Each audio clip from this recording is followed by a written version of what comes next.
council. I need a mover and a seconder to open up the meeting, please. Belinda and Peter.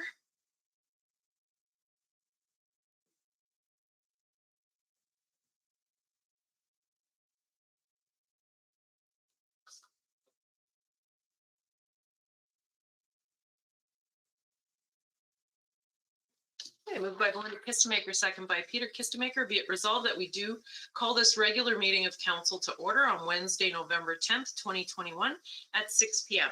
Those in favor? And that is carried and opposed.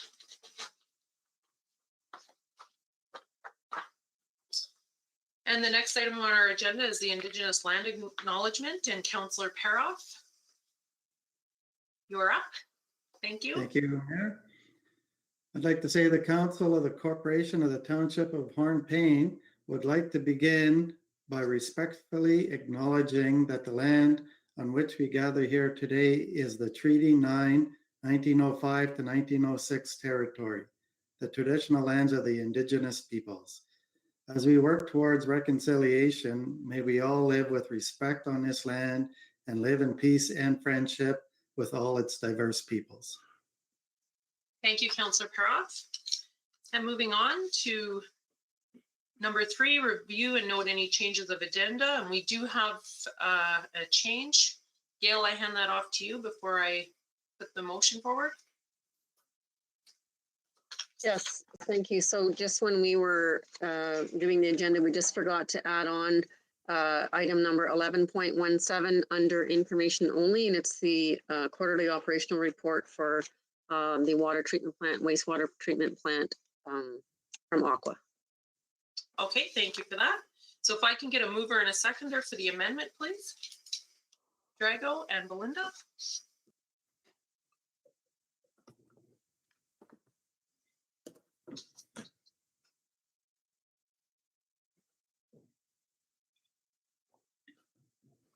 Okay, moved by Drago Stefanik, second by Belinda Kistemaker. Be it resolved that council does hereby approve the amended agenda as presented.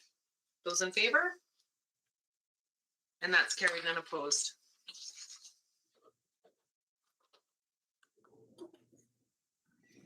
Okay, so moving on to item 5, disclosure of pecuniary interest and general nature thereof and declaration of conflict of interest. Council, you can declare now or any time throughout the meeting that such a situation arises. I do have one conflict of interest right now, and that's for myself, Mayor Cheryl Fort, for agenda item number 15.5. And the reason is immediate relation.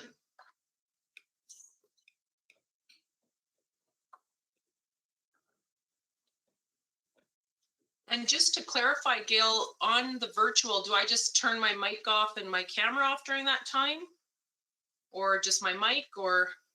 I think it's probably best if you just turn your camera off as well. Okay, camera and mic. Yep. I'm just going to put that where the agenda item comes up.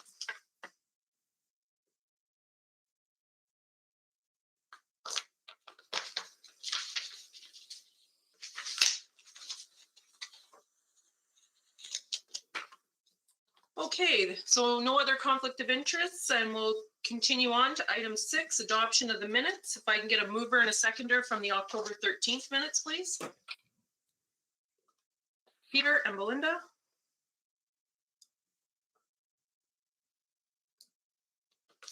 And that's moved by Peter Kistemaker, second by Belinda Kistemaker. Be it resolved that the Council of the Corporation of the Township of Hornepayne does hereby adopt the minutes of the regular meeting of Council held on Wednesday, October 13th, 2021, as distributed. Any comments on the minutes? Okay, seeing none, I put that to a vote. Those in favor? And that is carried, none opposed.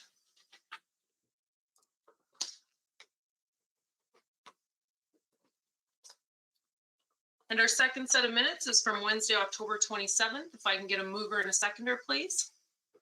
Drago. And Belinda.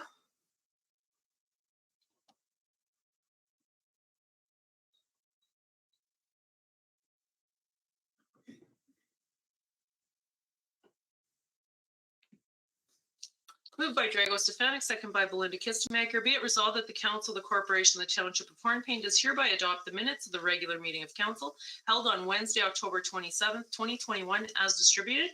Any discussion on the minutes? Seeing none, I put it to a vote. Those in favor? And that is carried, none opposed. Madam Mayor, Yes, go ahead. the meeting at October 13th, I apologize. You strike me from when I voted on that. I wasn't at that meeting. I forgot. Okay, we can come back to that resolution right now. So we need a new mover of resolution for the adoption of the October 13th minutes. Oh, Councillor Paroff. Thank you for that correction, Peter. So I'll reread the resolution. Moved by John Paroff, second by Belinda Kistemaker. Be it resolved that the council, the corporation, the township of Hornepayne does hereby adopt the minutes of the regular meeting of council held on Wednesday, October 13th, 2021 as distributed. And those in favor? And that is carried.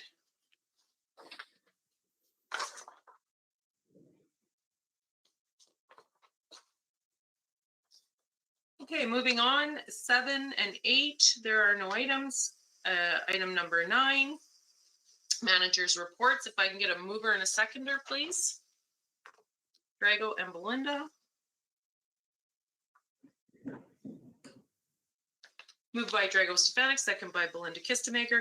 Be it resolved that the council, the corporation, the township of Hornepayne does hereby acknowledge receipt of the managers reports provided at the regular meeting of council held on Wednesday, November 10th, 2021. And I set that motion aside, and our first report is our Cio report. Gail, would you like to speak to your report before I open up the floor to questions? Yes, thank you. I just have one thing to add. Since the report was written, we have actually hired somebody for the permanent part-time position at the arena for senior labor, and we hired Patrick Kelly. So welcome to Patrick. Okay, great.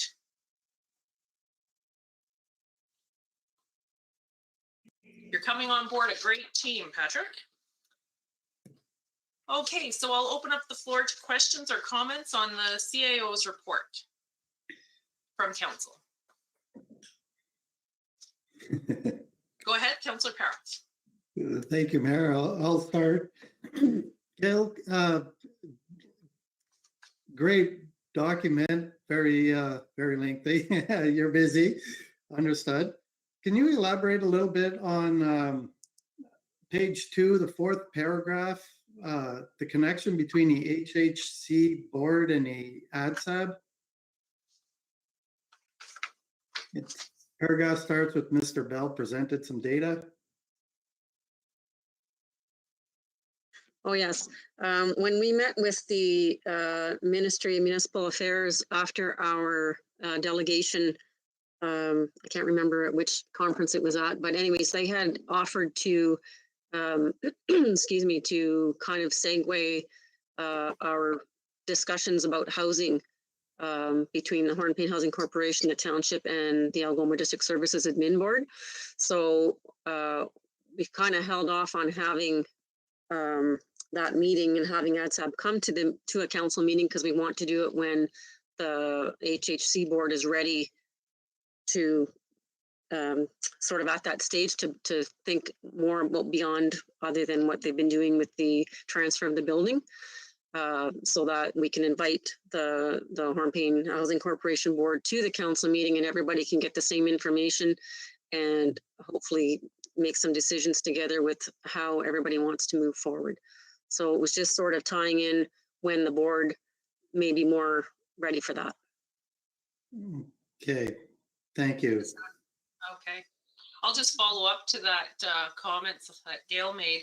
When we met with the ministry, they said that we were right on target for what we're establishing in Hornepayne to jumpstart our community. So that was good from the ministry. And Minister Clerk's staff was on that call. There were several on the call with us, if I recall. So. All right.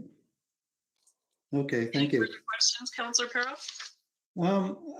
Yeah, if you may, on page 3, you talked about a tabletop exercise, halfway down, just a reminder at our tabletop annual exercise. Yeah, so thanks for that reminder, because for our emergency management compliance, we have to have an annual tabletop exercise for an emergency. So before we've done, ice storms, hydro outages, train derailments, that sort of thing. This year, we're going to do cybersecurity exercise, and I'm having a consultant run that. And that's who we're going to be getting our cybersecurity training from as well. But Mayor Fort is the the council rep on that committee and is otherwise occupied that day. And I know Drago is her alternate, but I think he's also working, correct me if I'm wrong, Drago, but neither one of them is able to attend. So I was actually looking for, that's not why I wrote this in the in the report, but since then I'm actually looking for one of the other 3 counselors to participate in that, if possible, on the Thursday. So it'll involve some training, a little bit of training on the plan, a review of our critical infrastructure and our risk assessment, our risk assessment, and then the consultant will go into the training exercise. Belinda, did I see your hand up to volunteer for that? I saw a hand come up. Yeah, I can partake in that one. Great, thank you so much. Okay, do we need a motion for that, Gail? I don't think so. Okay. No. Okay, and just a further comment on that, why I'm not there, is I've been invited to be a co-MC along with Chelsea Papineau of the CTV News, and I will be co-chairing a session with Perro Center. It's for women's enterprise and business. It's called Thriving Through Transformation, and it's an all day. I'll be on this big Zoom setup from 1 p.m. until 7 p.m. I will put the link somewhere so people, if they would like to join in, they can. And it's all about women's business. And Chantel Hebert is the keynote speaker at the event. So I'm not lazing around, Belinda, while you're doing Okay. Any other further comments or questions on Gail's report? Go ahead, Councillor Stefanik.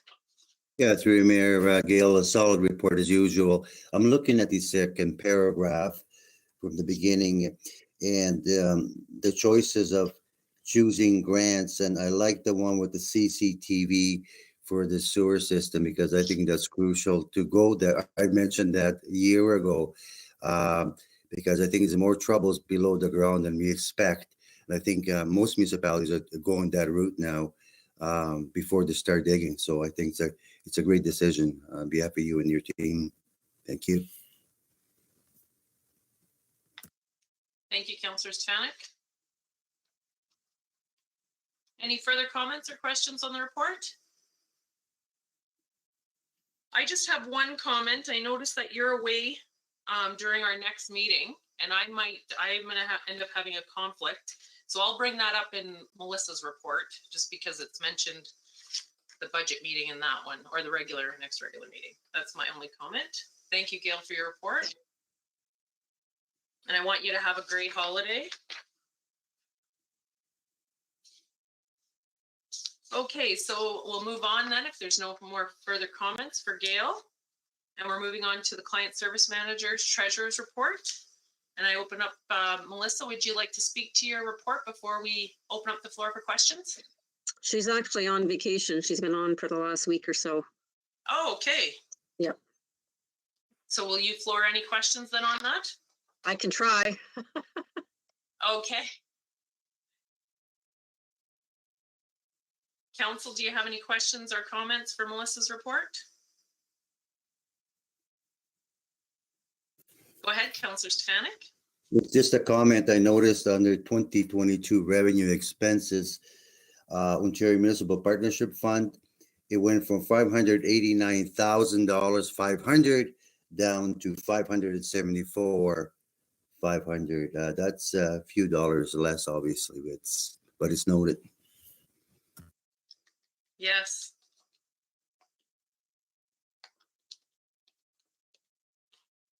$15,000.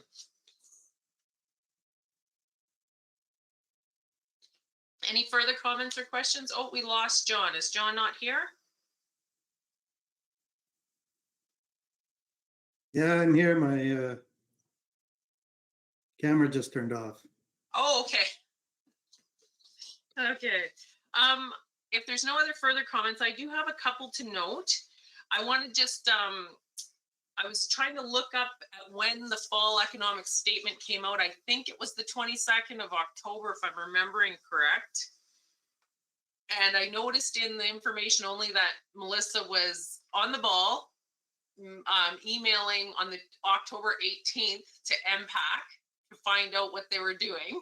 And then in the fall economic statement, it come out that they're not going to have increases for 2022 and 2023, that we're going to stay at the 2016 evaluation.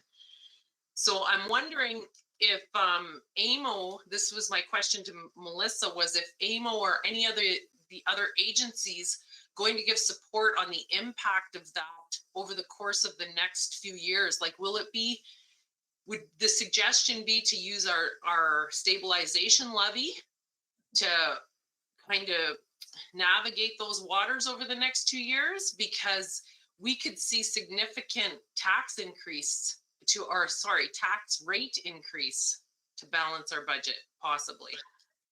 So I'm thinking, I had a call with Jeremy Cormier today about this because I had a question for him, is because a resolution came through from another community looking for support because of the impact on budgets.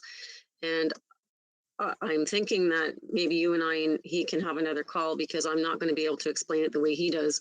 But it's not, it shouldn't impact anybody's budget. It shouldn't impact the way anybody budgets by this, because it's more, he said, if there's a shift in classes, then you'll notice it more, but everybody's going to be affected at the same rate when it does come in. So it shouldn't really affect our budgeting. So I again can't explain it the way he did, but I thought maybe that, and I said that to him today, and yes, I do want him to come to council sometime as well. But I thought that it might be a good idea for you and I and him to have a call and just sort of wrap our heads around that, because I think there's a lot of misunderstanding generally, and that's been proven time and time again, because the same questions keep coming up year after year after year from everybody from different towns, cities, and I think that there's there must be a better way of explaining it to people so that everybody is on the same page.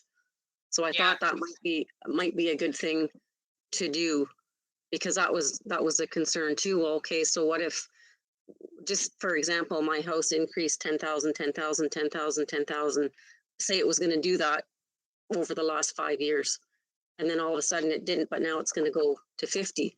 Well, I guess the way they look at it is the township's budgets aren't really based on that. They're based on your expenses, and then you get your rate out of that.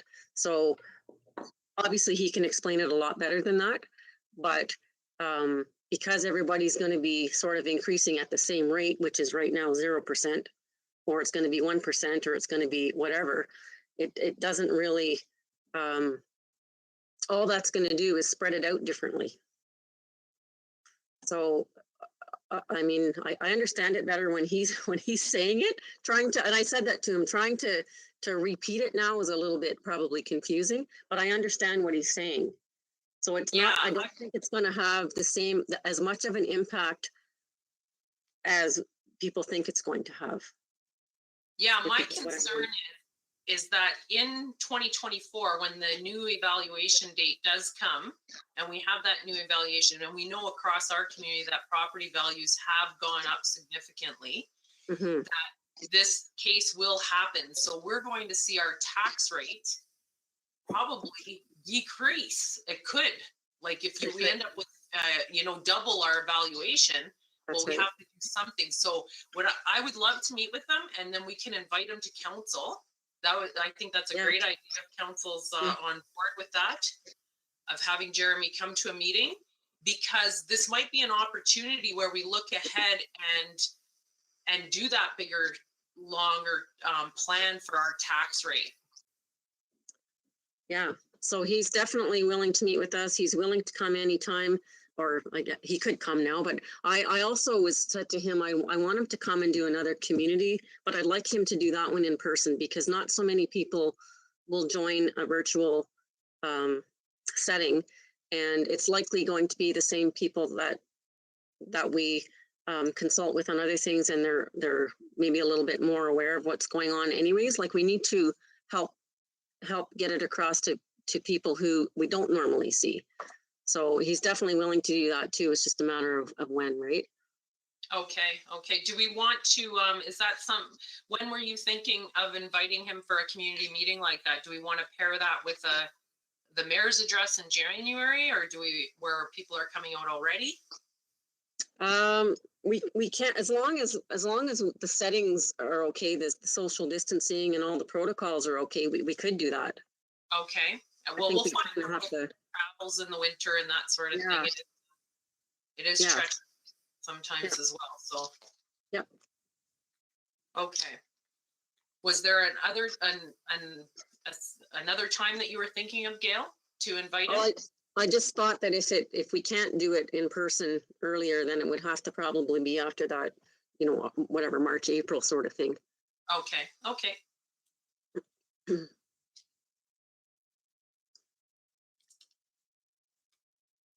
So the other item that I wanted to bring up is that Melissa's talking about our next meeting on the 24th of having the preliminary discussion on the 2020 budget. Mhm. And I'm not available that day. I'm traveling that day, and I find it exhausting to have a meeting that night. And I'm totally exhausted to be talking about numbers. So I'm wondering if we can have it on a different day. Is there a different day for council? I don't want to miss the meeting. Councillor Stefanik, go ahead. I'm glad you brought that up. I will not be available to meet on November 24th. I was going to put that in my report but I'll tell you now. Oh, Thank you. great. Okay. So we have two people that. Was it the council meeting in December was the 10th? The 8th. The 8th? Do you want to do,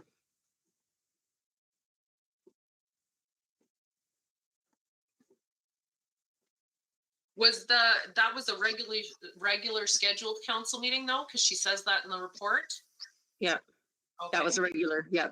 So do you want to do, I'm just thinking like the second week, like the week after the 8th, sometime the, 14th, 15th of December? I don't know if that will work for How about anybody, for Melissa.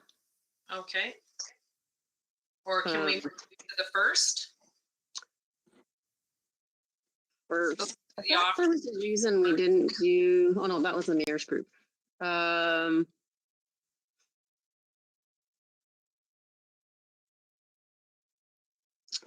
think it should work on the 1st. Okay, I'm going to put this to council. What would be the better date, the 1st or the 15th? And we already have one on the 10th. And was our agenda pretty full? We can't put them all on the 8th? Well, the 8th is shaping up to be, let me just have a look, but I think it's shaping up to be fairly full because we were going to have, who's coming to that? Food Cycler's coming to that. Okay.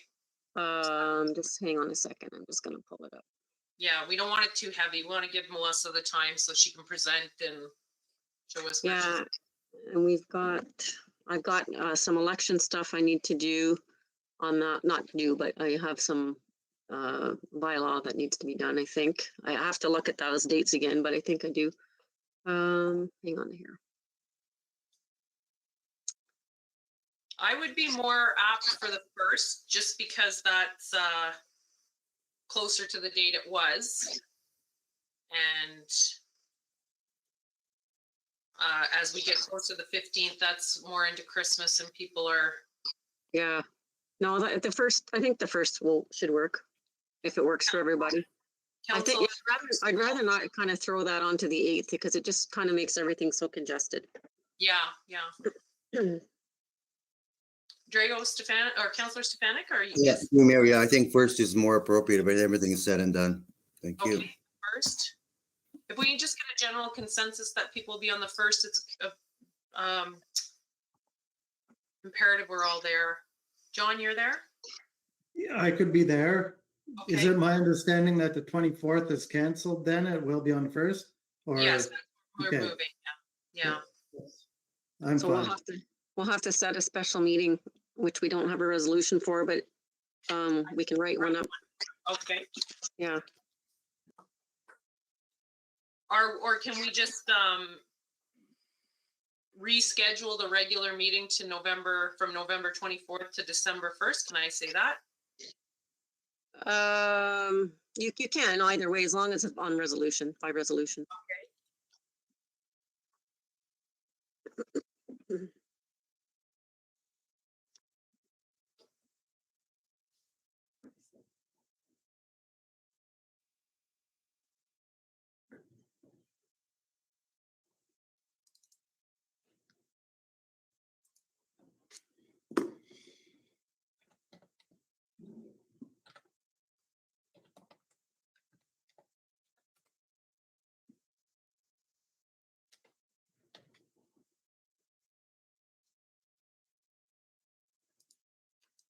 Okay, I have it written as, be it resolved that council does hereby reschedule its regular meeting on November 24th, 2021 to December 1st, 2021. Good? Yep. Okay, if I can get a mover and a seconder for that motion. John and Peter.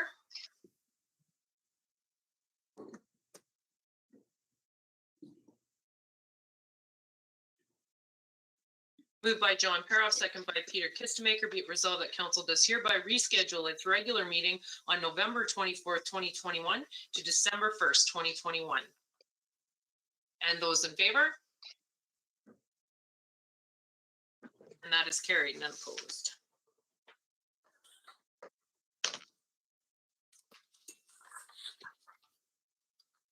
Okay, those were the only comments and concerns that I had about the report. Just I think we're going to have our work cut out for us as we come out of this pandemic. Knock on wood, hopefully we're coming out of this pandemic, and especially coming into next year and setting up, ensuring that there's a smooth transition from in the election year as well for our staff and council.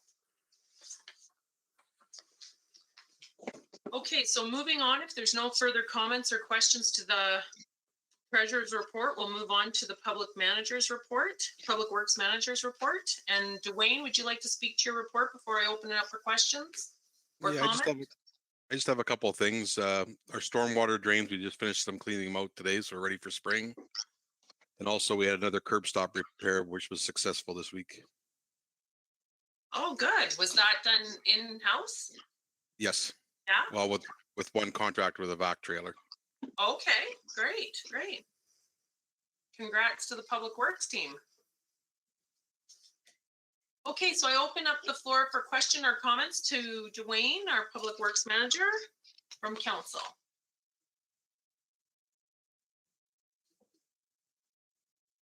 I'm not seeing any. Well, you're getting off easy, it looks like, Mr. Goodrow. Okay, moving on. We have our Economic Development Officer's report. Mrs. Stacy Rendell. Would you like to speak to your report before we open up for question or comment? I don't really have anything to add, but I'll take any questions. Okay, thank you. And council, questions or comments for the Economic Development Officer? Go ahead, Councillor Stefanik. Thank you, through you. Great report, Stacy, as usual again. I'm just looking under the action items, SMT planning meetings. What do you mean by number 4 item, winter activities? Please. So we were at the FMT level, we discussed what was going to happen at the arena and then the safe reopening plan.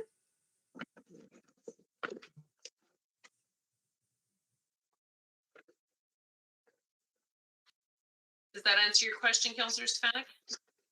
It does? Okay, thank you.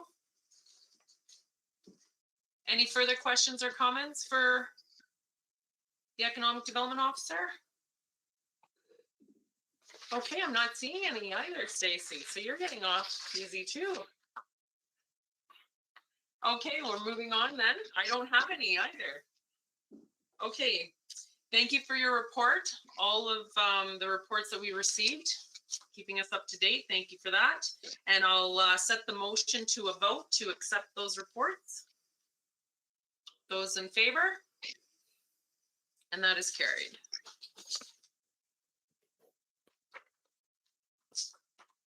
Okay, so moving on to action items correspondence, 10.1.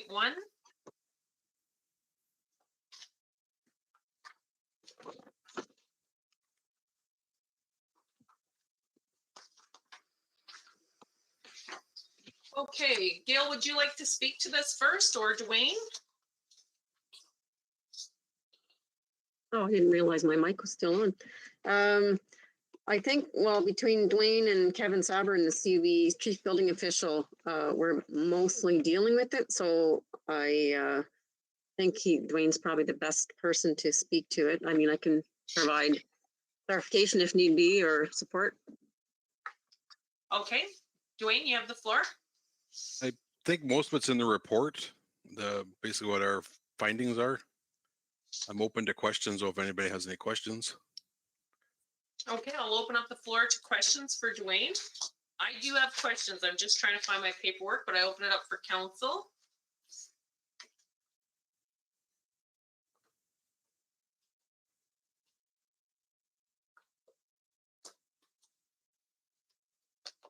Okay, I don't see any, but I do have questions. There we go. Okay, my first question, sorry, is to Gail. Gail, when we receive a letter of this nature, and I should have asked this years ago, but do they get a receipt right away that they've received it or that it's been received? Yes, in this case, he actually hand delivered it. Okay. And then I had Jen call him to let him know it was going to be on this agenda tonight. So he was aware. Okay, and does that fall into our communications policy eventually? Would that be an item of how? I would say, yeah. Okay.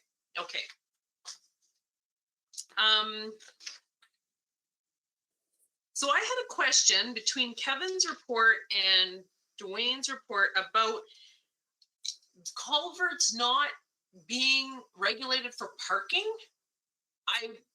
That confused me. So you can drive over a culvert, but like we can't park on our culverts? Because I think that happens all the time. They're not meant to be parked on. They're meant to be to access to your property. Okay.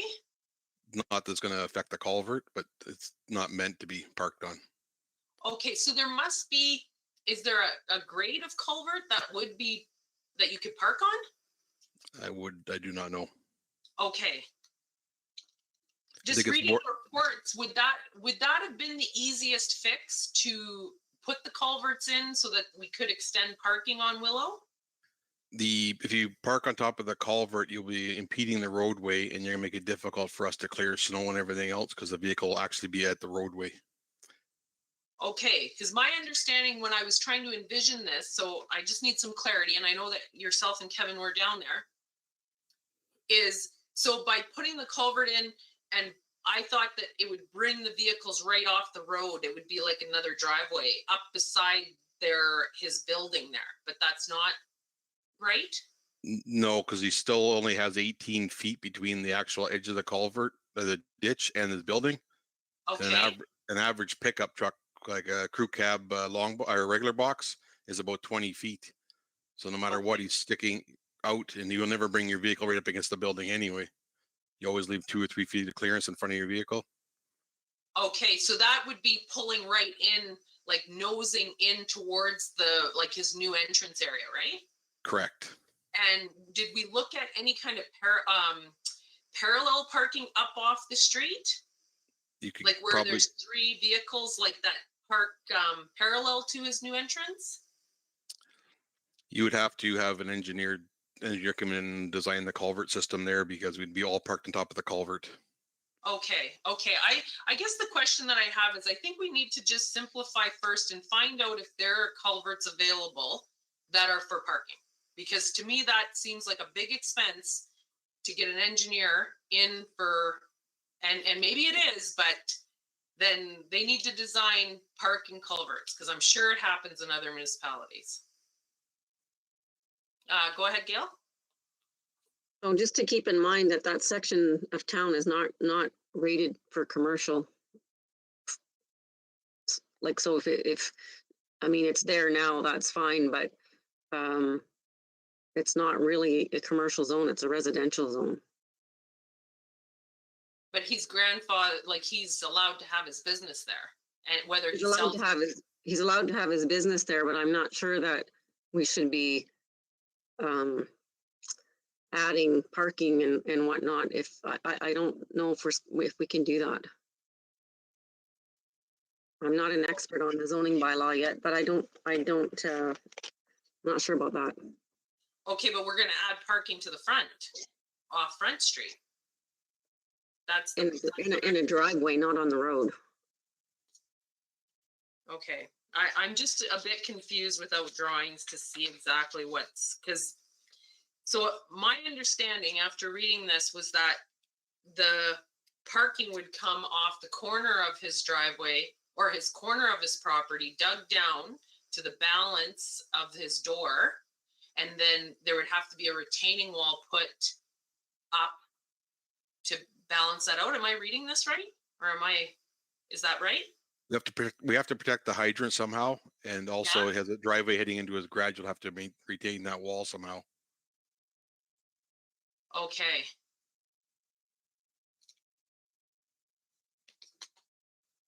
Yeah.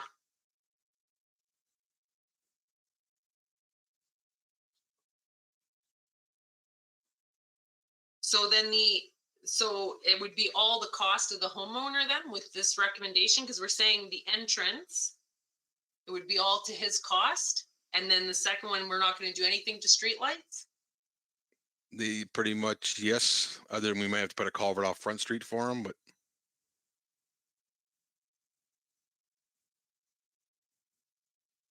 Okay.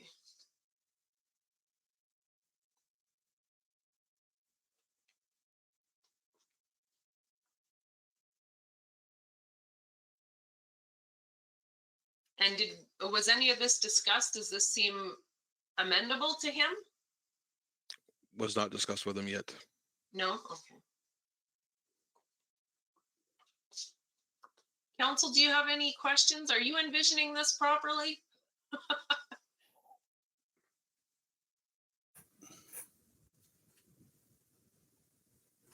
Okay, covering the ditch.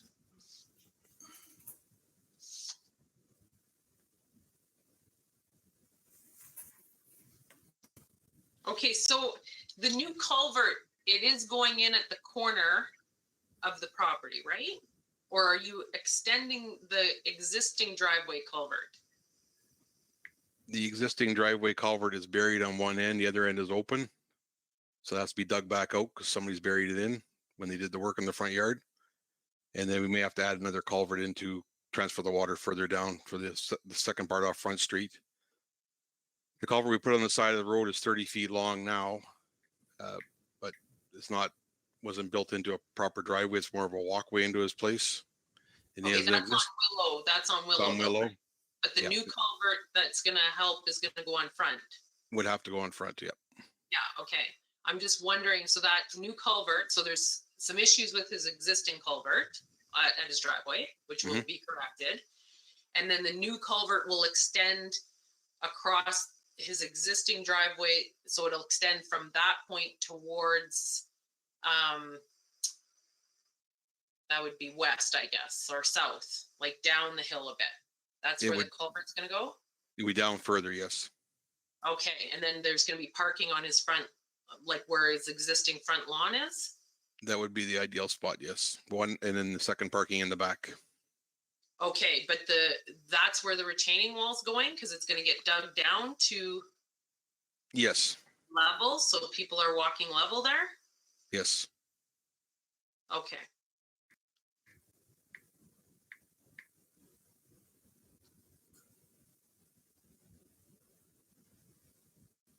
So with these recommendations, as far as you can tell, it fits with our new zoning bylaw? Fits within that? What's allowable in that area? Like, even though it's not commercial, we do have a commercial there that we have to accommodate.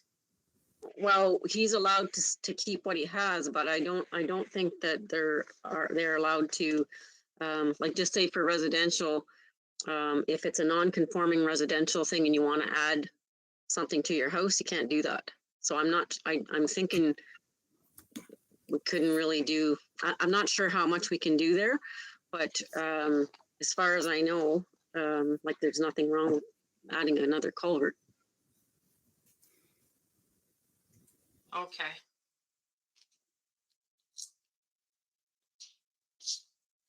And yeah. Okay, is there any further questions from council on this? Councillor Stefanik, go ahead. Yeah, the culverts come in for my construction way back 1,000 years ago when I worked construction, it's part-time summer job. They come in gauges, meaning gauge the thickness of the culvert. The greater the thickness, the greater the cost of the culvert.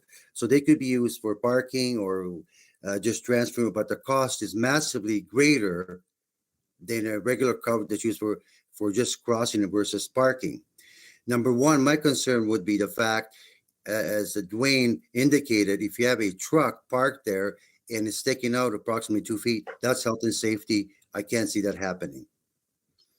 The other thing is totally different. As Gail said, we accommodate the culverts into his driveway, which is a fair length and width where people could park without impeding the traffic, snow clearing or anything else. So I agree with that, to assist in the driveway that he currently has to assist him with his parking abilities. Thank you. Thank you, Councillor Stefanik. Councillor Paroff, go ahead. I'm just wondering, I want to confirm that any culverts that even on, what is it, Front Street, if an additional culvert goes in there, it's not on the taxpayer's dollar, right? Like, that's he's doing that, he's paying for it? Traditionally, we haven't charged for it as far as I've been here. No, Because there's he usually already- a charge for a second driveway. Oh, yeah, I think it's only one driveway for your property. For a second one, he should be charged for a second one, yes. Yeah, and I think we do have a form for that, do we not, Gail? Or does it just go on a request for service and then there's Yeah, a it just charge goes- to it? Yes, yeah.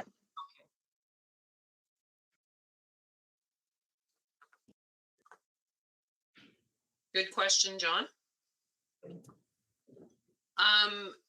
The only other question I have is that if it just seems like how many spaces is he looking to gain? 3 only? That was never discussed how many he wants. Okay, because I'm thinking, like, to have side road parking within time restraint, it seems like that's a lot easier to do for cost, manpower, than all of this refiguring the front driveway. Or the front area. Go ahead, Gail. Another concern to think about is setting precedent, because if you're doing this for one business, how many more businesses are going to want this done? And I do believe that the adjacent people that live adjacent or opposite the pharmacy were already concerned about people parking there. So that will likely come up as well as time goes on. So I think we just have to be careful of thinking ahead for other similar situations. Right, right.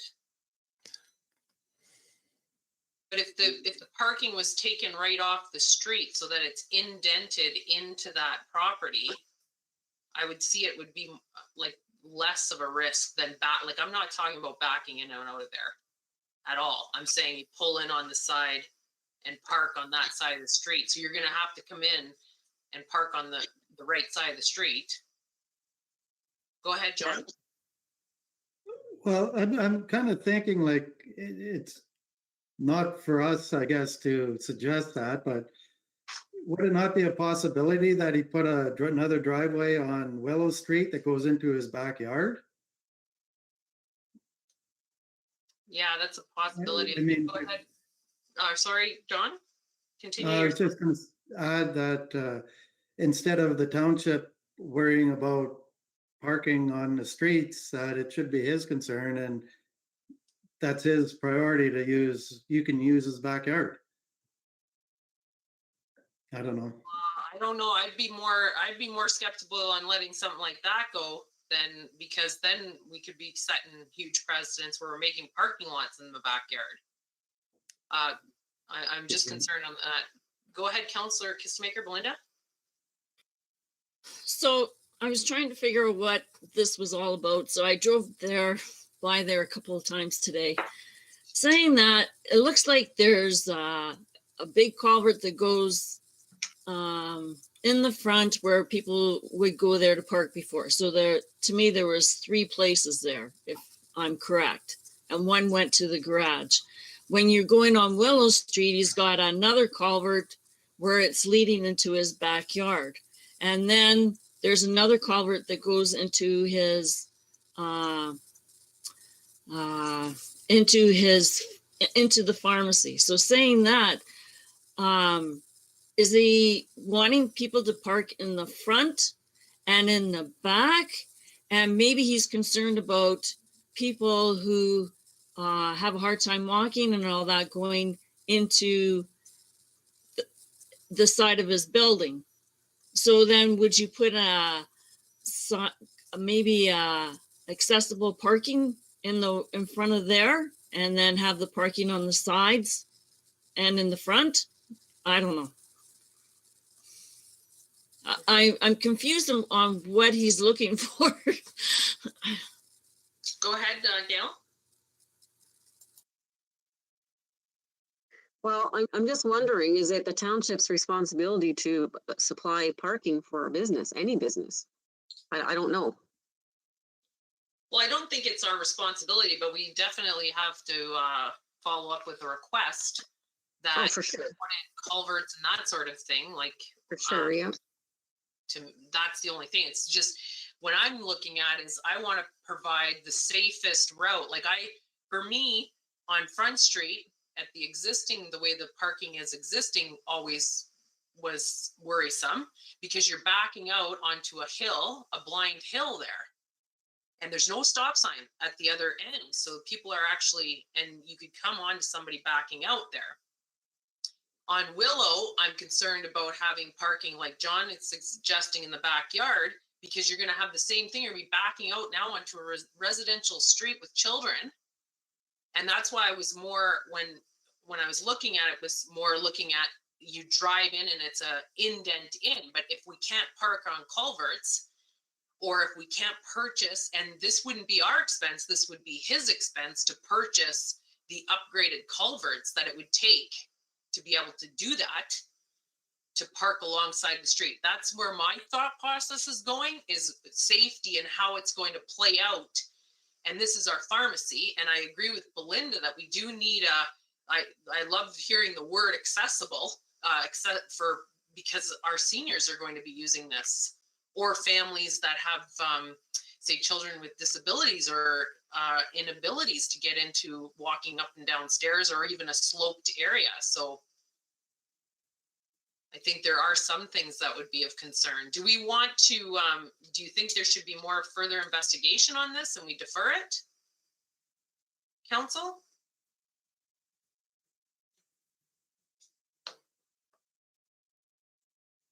Go ahead, Councillor Paroff. Yes, I believe we should defer it and relook at the situation and talk again. Maybe Dwayne can talk further to MedHut and go from there. Okay, Councillor Stefanik?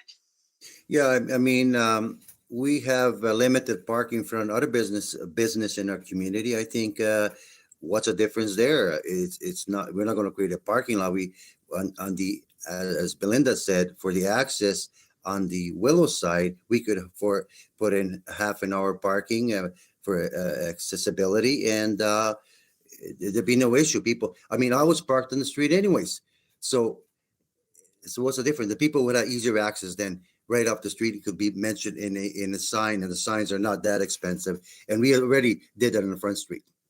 So I would be willing to go that route to start up on the Willow, and further discussion, of course, but we got to act on it some way. Okay.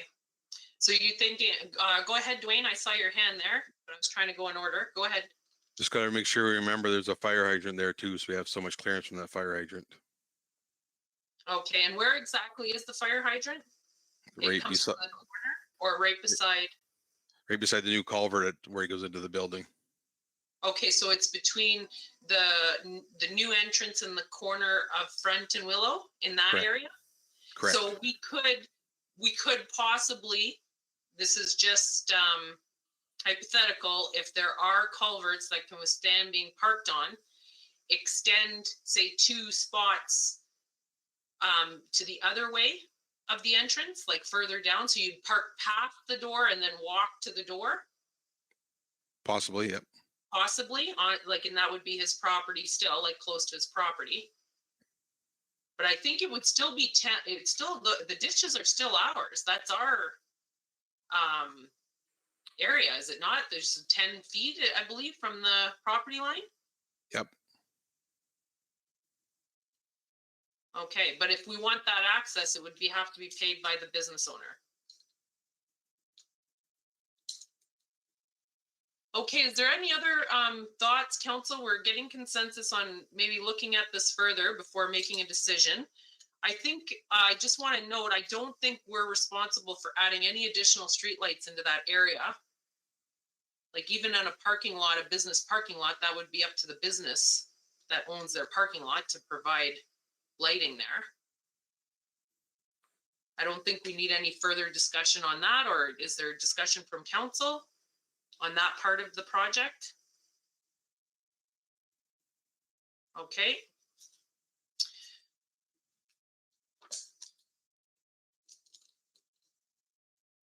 If I can get a mover and a seconder for the resolution, for the motion, and we can put it to a vote to defer if that's consensus of council. So a mover and a seconder, please. Belinda and Peter. Oh, we're gonna have to redo the resolution. I'm sorry. I'll fill it in, Gail, but you'll see my mistake. I put Belinda and Peter all on the same line. Okay. Moved by Belinda Kistemaker, second by Peter Kistemaker. Whereas council has received correspondence from Medhat Halawa dated October 12, 2021, attached, requesting the following. 1, covering the ditch on Willow Ave adjacent to the property located at 33 Front Street in order to improve accessibility to Hornepayne Pharmacy. And 2, installation of an additional streetlight to improve the visibility and safety of the Hornepayne Pharmacy. And whereas council has received staff reports from the Public Works Manager and Chief Building Official that are attached for consideration with regard to the above requests. Now therefore be it resolved that the Council of the Corporation, the Township of Hornepayne, does hereby authorize the Public Works Manager to fulfill both of the aforementioned requests. The request to cover the ditch on Willow Ave to address accessibility to the pharmacy. The request to install additional lighting to serve the pharmacy. Neither of the aforementioned requests. Be it further resolved that a letter be sent to Mr. Holloway. Oh, I think I misinterpreted, said that, I'm sorry. Advising of the council's decision.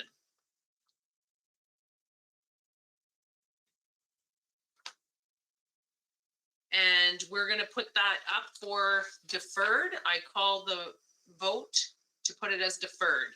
Those in favor of deferring? And that's deferred. Do we need a motion for further investigation, Gail, or? No? Okay.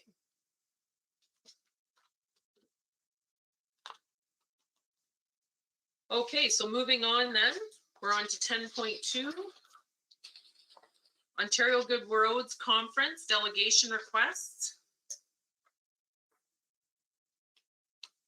We don't, there was no resolution for that. You're looking for information on,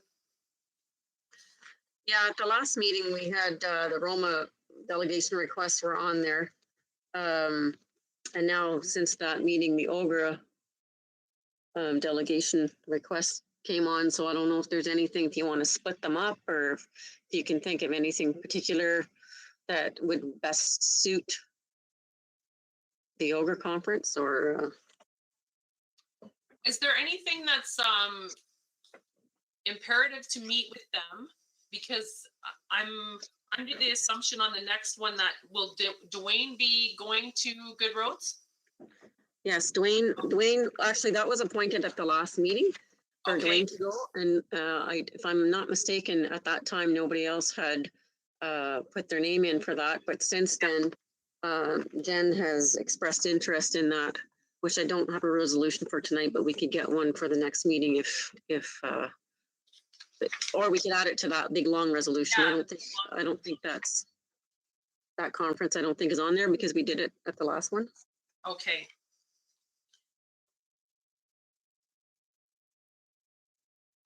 My only concern is that we're going to have an opportunity that I will be at Good Roads. And I think it would be imperative for Dwayne to sit in on a delegation. And if we can get one, the opportunity is there. We have people down there already.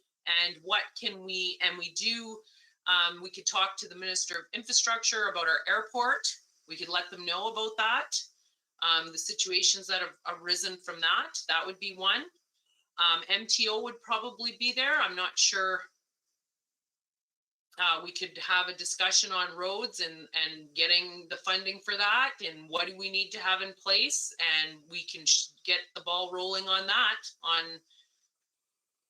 get a shout out to them about that we could show what we're talking about underneath where we're doing the cameras, that we have that coming, but our roads are like, there are some roads that really need to have a surface redone on them right now. Like this is, so that would be one. Is there any other that council can think of?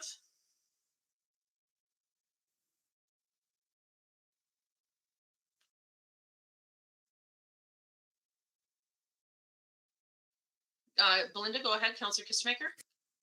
I was just wondering, when we first started on council, that's when we talked about doing Becker Road at one time. And the reason why we talked about it was because they mentioned when the grant money came out was to do basically one major road. But we need roads done in the community, not a major road. And they restricted us, and I think that should be talked about because that's just not fair because of all the problems that we're having in the community. Is there some way we can lobby about that on how they look at things? They can't put restrictions on our communities. Maybe they can talk about maybe the kilometer of road, or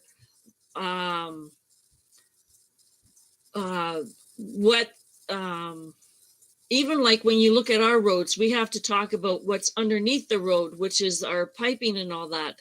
They can't restrict us just to put pavement and gravel down. We need more than that when they put these plans out. Can we talk about that? Yeah, we could actually, I'm thinking, Belinda, now that you bring that up, that's a great one to have, is the Becker Road, because we have history of that, and the budget will be released sometime shortly after that conference, I believe, right? At the end of March, beginning of April? The new budget for 2022 from the province, I mean. So that might be a good time to do that. So we could talk. So Belinda, what are you saying? So we want to, because we have documents under our zoning bylaw official plan. Yes. That put that as industrial. So we need money to fix industrial road to make attraction there. And then we need to, within our municipality, we have to fix what's underneath. And even that industrial road, I think it was Dwayne that had said at a previous meeting that there's parts that are corduroy underneath that road. Yes. So it Yes. needs to be dug up, really, and a foundation laid on it.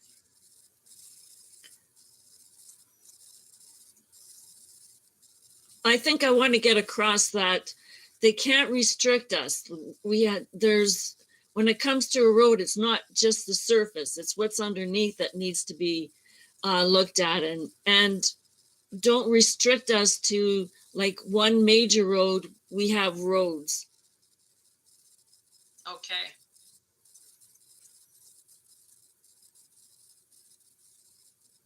Don't know.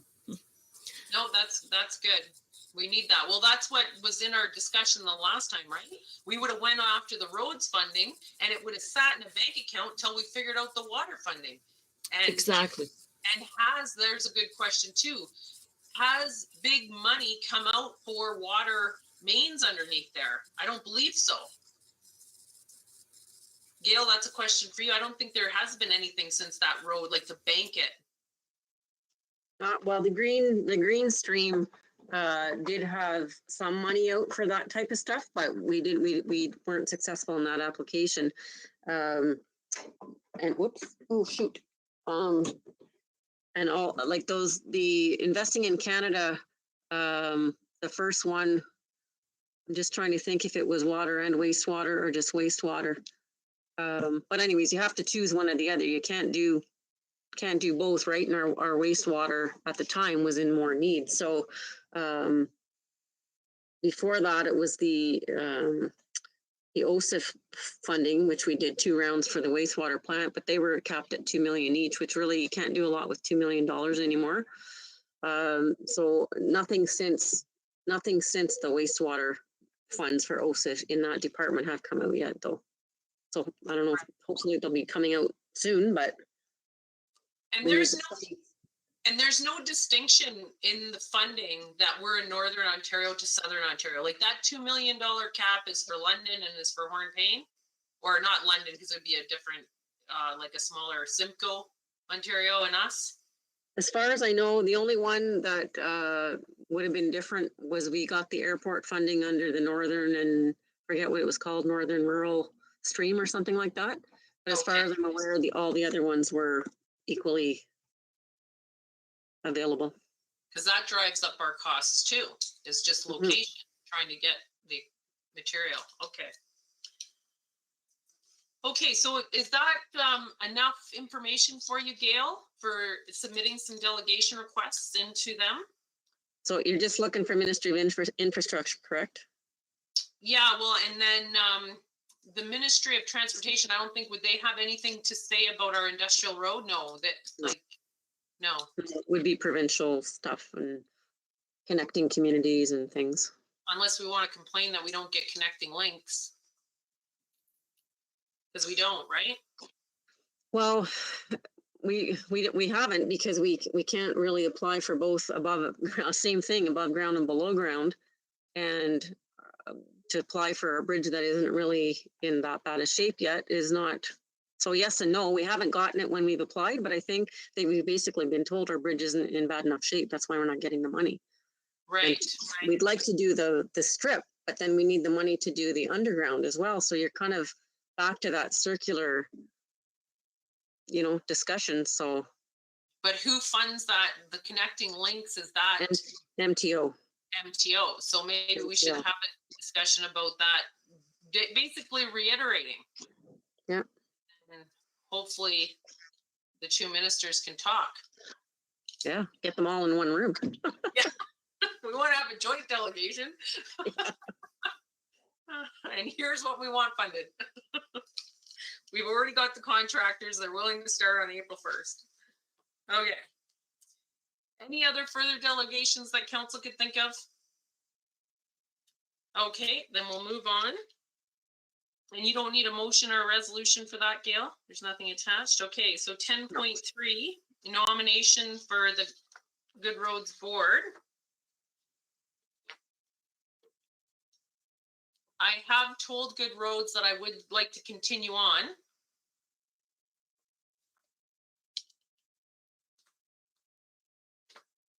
So I would be willing to stand for a nomination to continue on as my role. If council's in favor of that. Okay, I get a mover and a seconder. Peter and Belinda.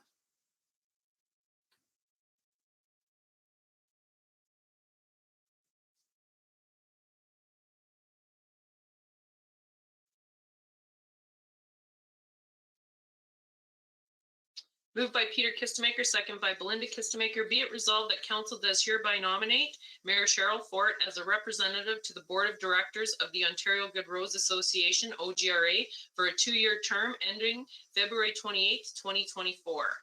Those in favor? And that is carried.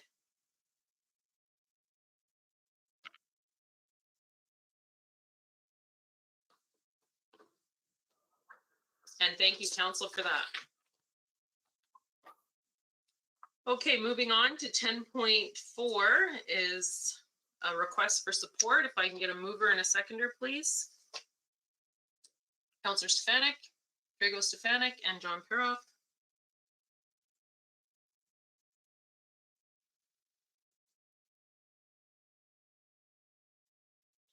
Moved by Drago Stefanik, second by John Peroff. Be it resolved that the Council of the Corporation of the Township of Hornepayne does hereby support the attached resolution from the City of Sarnia regarding renovictions in Ontario. Be it further resolved that Council directs staff to forward this resolution to the Honourable Doug Ford, Premier of Ontario, the Honourable Michael Mantha, MPP, the Association of Municipalities of Ontario, AMO, and the Federation of Northern Ontario Municipalities, FNOM, with a copy to the City of Sarnia.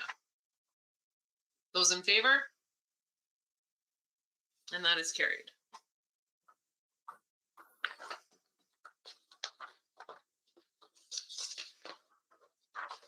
Okay, moving on to 11. No, I skipped a page. I thought there's 10.5, or I'm on the wrong one. Sorry. Moving on to 11, correspondence information only.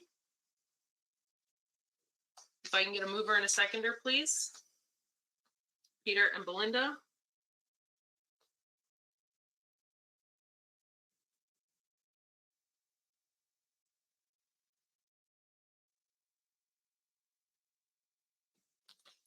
Okay, moved by Peter Kistemaker, second by Belinda Kistemaker. Be it resolved that the Council of the Corporation of the Township of Hornepayne does hereby acknowledge receipt of the correspondence information only package attached to the agenda of the regular meeting of council held on Wednesday, November 10th, 2021. Any comments on the information only package? None from Councillor Stefanik. I just want to point out to council earlier during our treasurer's report, this was item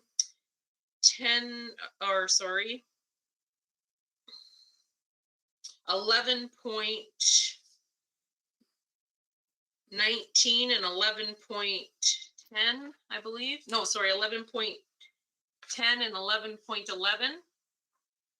If you just look at those, we had our treasurer was emailing on October 18th, and then the fall economic statement came out with some of the answers that they were looking for.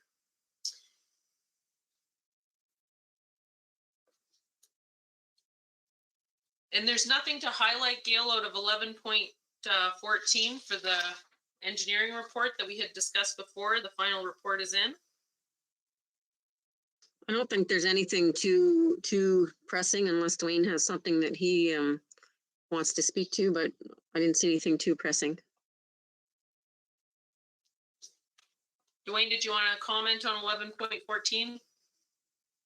Yeah, there's nothing too pressing on that one at all. Okay, thank you for that. Okay, if there's no other further discussion on information only.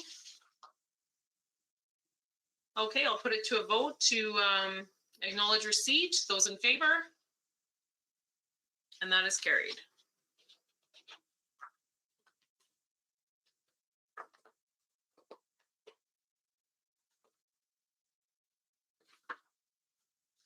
Okay, so moving on, 12 donations, there's none. 13 conferences, seminar and training, 13.1.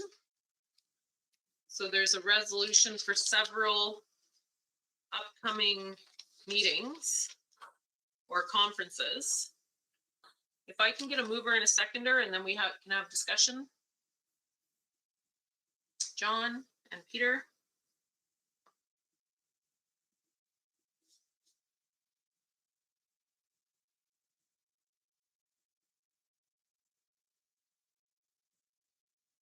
Okay, moved by John Perrock, second by Peter Kistemaker.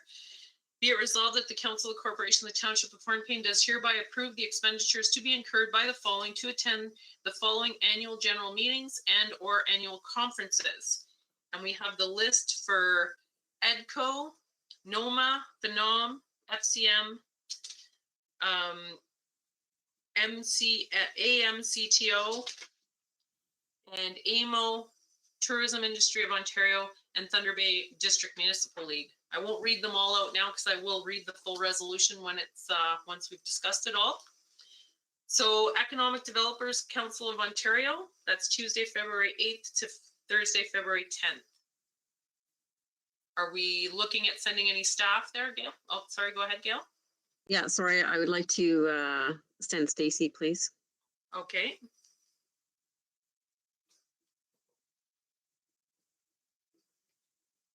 And that'll be in person? Yes, preferably, yep.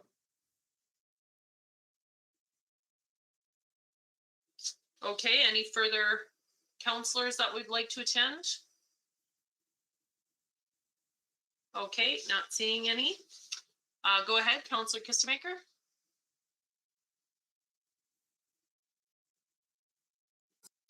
I'd just like to bring up something about putting our name down for these conferences.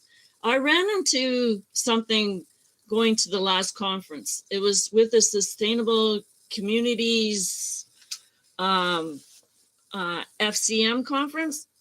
Am I right? Yeah. Okay, so saying that, what I found was one of the things I registered for, I should never put my name down because it was something that our staff should have been part of. That conference was probably the best conference I had attended so far virtually. I really enjoyed it. It was right up my alley, but the thing was, one of the activities or workshops that they had was they were looking for a team, and the team was actually our staff. And they were talking about the treasurer, our economists, our CAO, for instance, because they're part of the projects that we do. And what they were doing with this is they wanted what your plan was that you were doing in your community. And I had no idea what we were doing or working on at the time. And I couldn't really contribute anything. So I was hoping maybe I'd learn something, but what they were doing was they wanted to know what problems you were having with your program. And then they were putting time aside at the end of November, like 3 to 4 hours at least, to help you make your plan work. And it was kind of disappointing. And when we're deciding on who's going to these conferences, it would be nice to know what their schedule is, so we're sending the right people. I just wanted to bring that out there because it's something that I encountered. So I don't know. Otherwise it was great. I was glad I was able to attend that one. So during the conference then, Belinda, the entire conference was good. It was just one session that you attended? Yeah, what they were doing with this workshop is it ended up going to another 2 workshops. So you were, they were giving you ideas or asking what your ideas were, and then they were elaborating going forward. And I wasn't able to really be part of it. It was kind of disappointing. It was, I thought it would have been a good experience, something to be part of, and you would have been getting other ideas, which I think our staff would have really enjoyed being able to be part of, because now they're making more connections and they're able to discuss their issues that they're having. And I wasn't able to contribute, which was, Okay. I'm just saying it was a good workshop, but Yeah. Gail, did you want to say something? Go ahead. Yeah, I just wanted to say that Jen has tried to put on what for these conferences that are listed here tonight, what they have up on their site so far for agendas. But a lot of times the agendas don't come out very far ahead of time. So sometimes it's difficult as Yeah. well, or else sometimes you look at a heading for something, because I've been to some of them too, and it's like, oh, that was a waste of time. And then other ones are really, really good. So sometimes it's hard to tell, but she did try to for as much as we can for these decisions, try to put what they've got already, but then they're always subject to change too. So anyways, that's why there's so many attachments on there. It's because that was kind of the only way we had of listing them all without making it look like one big attachment. yeah. I think the other thing that we have to is, as we're learning, right, when you're going to conferences, is what I've noticed, and I'm sure Councillor Stefanik can attest to this, is that conferences are usually geared towards council and then staff. So when you're looking at the agenda, there'll be certain things that would be more pertinent for a staff member to go to than a councillor or the mayor to go to, right? So it depends. Sometimes though, I know when we've gone to Roma and AMA, we've divided up, like divide and conquer, so that we make sure we hit those things. So in that case too, Belinda, it might have been a good thing if you were attending and then you follow up with the staff if they were to continue on with whatever, because it wouldn't exactly suit your position as a counselor. So yeah, it's difficult to find out ahead of time, but I have seen that moving forward, that might help when you're looking at your different agendas. But if you have any questions about any of the ones that are listed on here, I have attended each one of them. And I think, Drago, have you attended every one? Maybe not, well, not AMCTO, that's staff, but.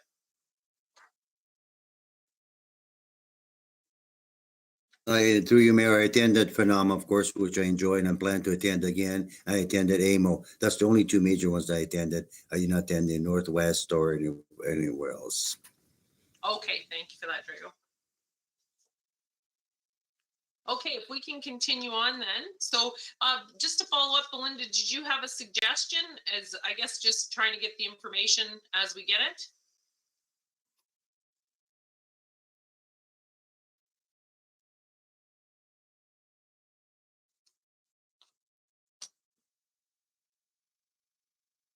Sorry. Maybe, I don't know, even getting together with people before these things. So you're talking about what we're working on at the moment and what issues you're having or whatever. So you're on the same page as to how we can help each other, how I can help the staff. I guess that's what I'm trying to get at is, because we're not involved in the day-to-day things and we don't know what issues you're having or whatever, I like to be useful and be able to contribute to what I'm attending. And it would have been, I don't know, it would have been better if I was able to help. I guess that's what I'm trying to get across. Just feeling a bit of disconnect there from what you were hearing. Yeah. And how to get it back. Okay.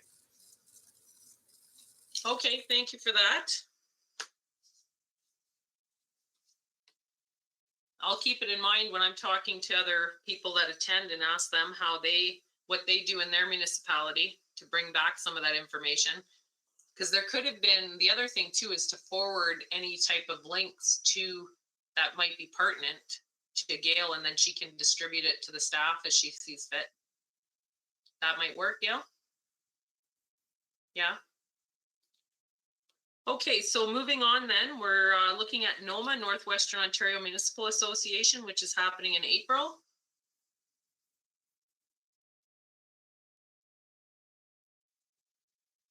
I think, John, are you a Thunder Bay Municipal rep?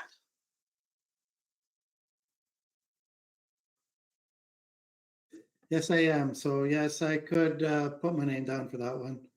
Okay.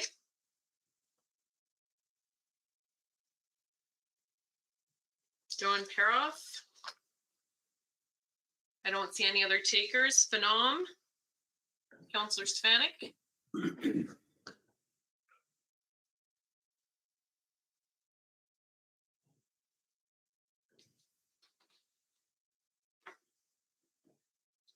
Okay, FCM. I have to say, it is far. It does seem far on the, but I have said this before, that flights from flying to Toronto isn't anymore, I don't think, expensive when you go to Saskatchewan. So don't let that hinder you on your travel budget. And I have to say that FCM was the best attended virtual conference that I had last year, or this year, sorry.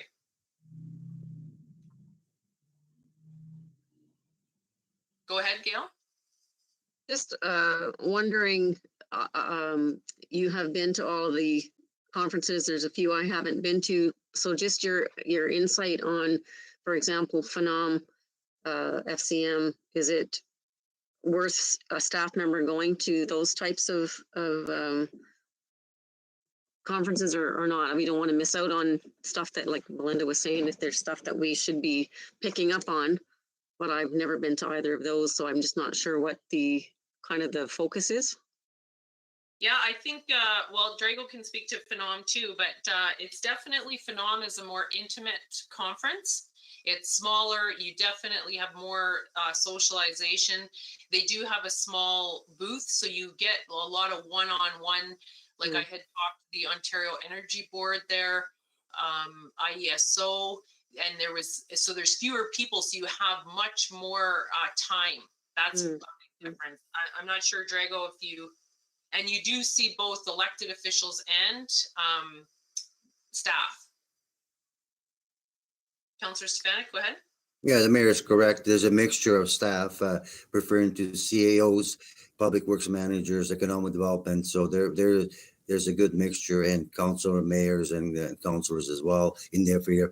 So, and yeah, it's more intimate. You certainly get more input, because some of the workshops are only maybe 60 people, 80 people. So you could really get involved and engaged, as versus having 300 people in the hall getting questions or no question. So that's why Phenom is Northern Ontario. So it's really, I think it's crucial that a staff member attend, which would be decided by the team. But I think it'd be crucial to have one there.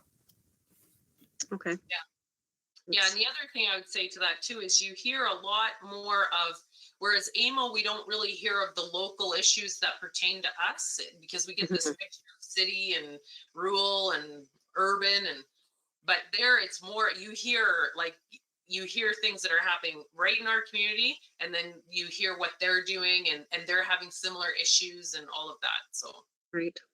yeah. Well, I'll put myself down for Phenom then, if you think it suits. Okay.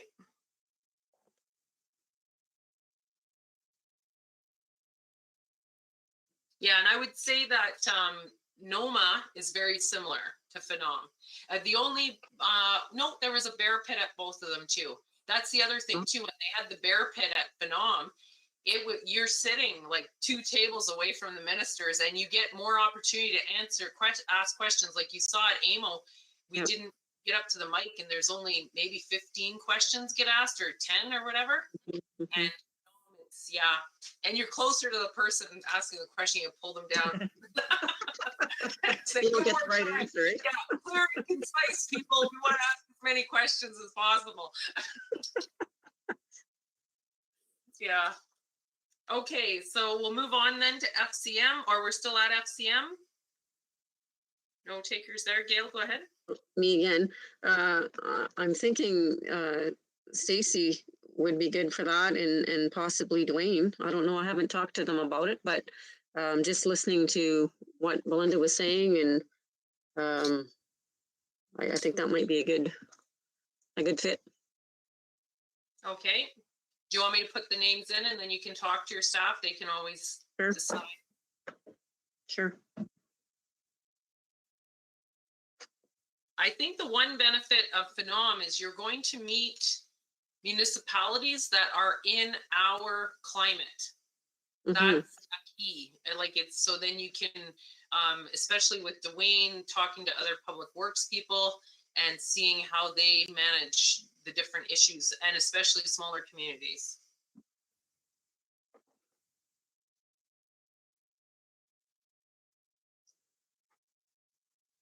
Okay, AMCTO. So really, I think we can probably take that one out of our oh, sorry, my mind's going blank. Our administration budget, really. Okay, So when we set that, because I mean, Melissa hasn't even been here the last week or so we haven't even discussed it. so we don't need it doesn't need to be part of the resolution, or?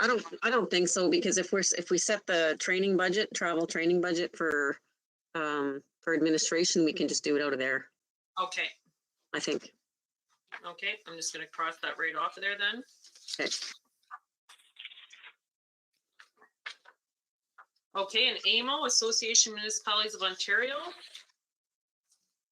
I'll definitely put my name down on here. I'll speak to this conference. So next year, we're going to possibly have a transition in government.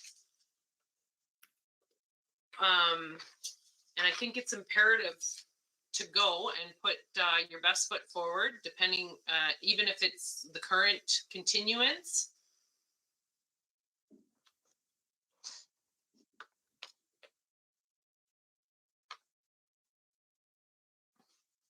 Does anyone want to attend AMO with me? Councillor Stefanik? Yeah, I haven't attended one now. I'd say, was it 3-4 years? I was going to attend one last year virtually, but thank you for attending. Obviously, due to my surgery, I could not attend. And I honestly don't, I wasn't there at least 3 years minimum. And I found that 2 members of council, mayor or council, or 2 councilors, is good because you split up the workshops. And also, when you do presentation and the mayor leads the presentation and the councilor usually fills in the blanks, it works out really well from my past experience that 2 members of council do attend. And that's my view on that. Thank you. Okay, and I'll push that you get invited to the CN dinner. Go ahead, Gail. I had to So- put that. Sorry. I think I may be traveling at that time, but I think it's important for definitely staff member to go. I know Stacy attended. I didn't talk to her about this either. But I know she attended last year with, was it last year with you? Yeah, I believe so. I can't Yeah. remember. Well, So maybe can we just leave a staff member in there and we'll Okay. discuss it?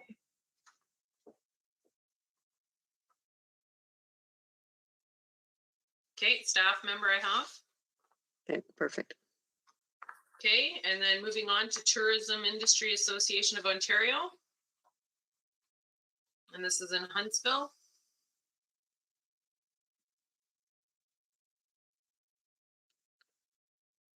Well, I hate to say it again, but all these things seem to be connected to Stacy somehow. Yeah, but how, like, is she gonna have enough time to do her other work? No, she's not. She's not.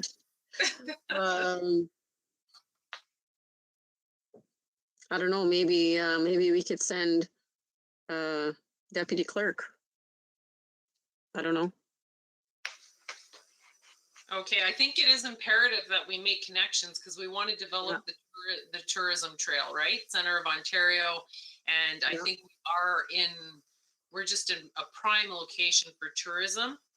And hopefully by then we'll be very close to opening up a hotel in our community. So, Like, frankly, I think Stacy's really the best person to go. I mean, a staff member should go, but really it's up her, it's part of her portfolio, really. So okay. I'll take the beating from her tomorrow. Okay, so I'm inserting Stacy Rendell. Yeah. Okay, is there anybody from council? Okay. And Thunder Bay District Municipal League, they're waiting for an announcement to be determined. John, are you putting your name on this one? Yeah, there hasn't been an announcement on when and where it's going to be or how it's going to be delivered, but yeah, you could put my name down, sure. Okay, okay. And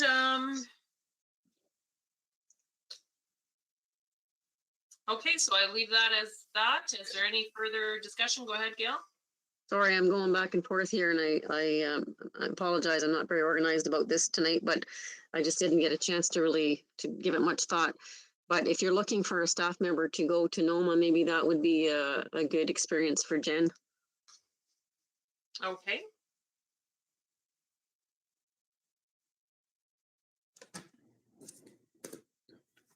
Do you want me to put staff member or? No, I think you could put her name. I think Okay, she'll be up for it. Jen with 2 N's Hill? Yeah. Okay. I don't have my cheat sheet in front of me. It's down on my desk. For people's names, okay. I wasn't sure if I was supposed to put Jennifer or Jen. I put Jen Hill. That's Okay, fine. so if there's any further discussion on the motion? If not, moved by John Paroff, second by Peter Kissemaker, be it resolved that the council, the corporation of the Township of Hornepayne does hereby approve the expenditures to be incurred by the following to attend the following annual general meetings and or annual conferences. EDCO, Economic Developers Council of Ontario, Tuesday, February 8th to Thursday, February 10th, 2022, virtual and in person in Toronto, Ontario. 1, Stacy Rendell, in person. Noma, Northwestern Ontario Municipal Association, Wednesday, April 27th to Friday, April 29th, 2022. Fort Francis, Ontario. 1, John Paroff. 2, Jen Hill. PNOM, Federation of Northern Ontario Municipalities, Monday, May 9th to Wednesday, May 11th, 2022, North Bay, Ontario. Format to be determined. 1, Drago Stefanik. 2, Gail Jeremy. FCM, Federation of Canadian Municipalities, Thursday, June 2nd to Sunday, June 5th, 2022, Regina, Saskatchewan. Format to be determined. Stacy Randell. 2, Dwayne Goodrow. And we have AMO, Association of Municipalities of Ontario, Sunday, August 14th to Wednesday, August 17th, 2022, Ottawa, Ontario. Format to be determined. 1, Cheryl Fort. 2, Drago Stefanik. 3, staff member. TIAO, Tourism Industry Association of Ontario, Tuesday, October 25th to Wednesday, October 26th, 2022, Huntsville. Number 1 is Stacy Randell. Thunder Bay TBDML, Thunder Bay District Municipal League, waiting for announcement. Format to be determined. 1, John Paroff. Any further comment on the motion? There being none, I put it to a vote. Those in favor? And that is carried. None opposed.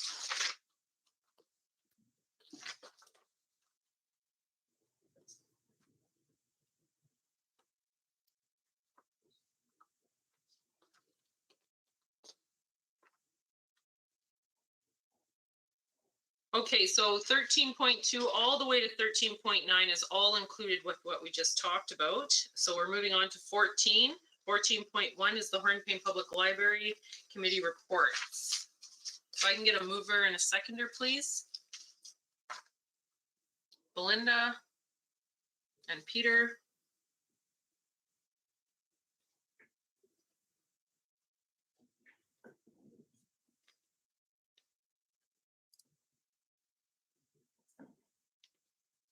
Okay, moved by Belinda Kistemaker, second by Peter Kistemaker.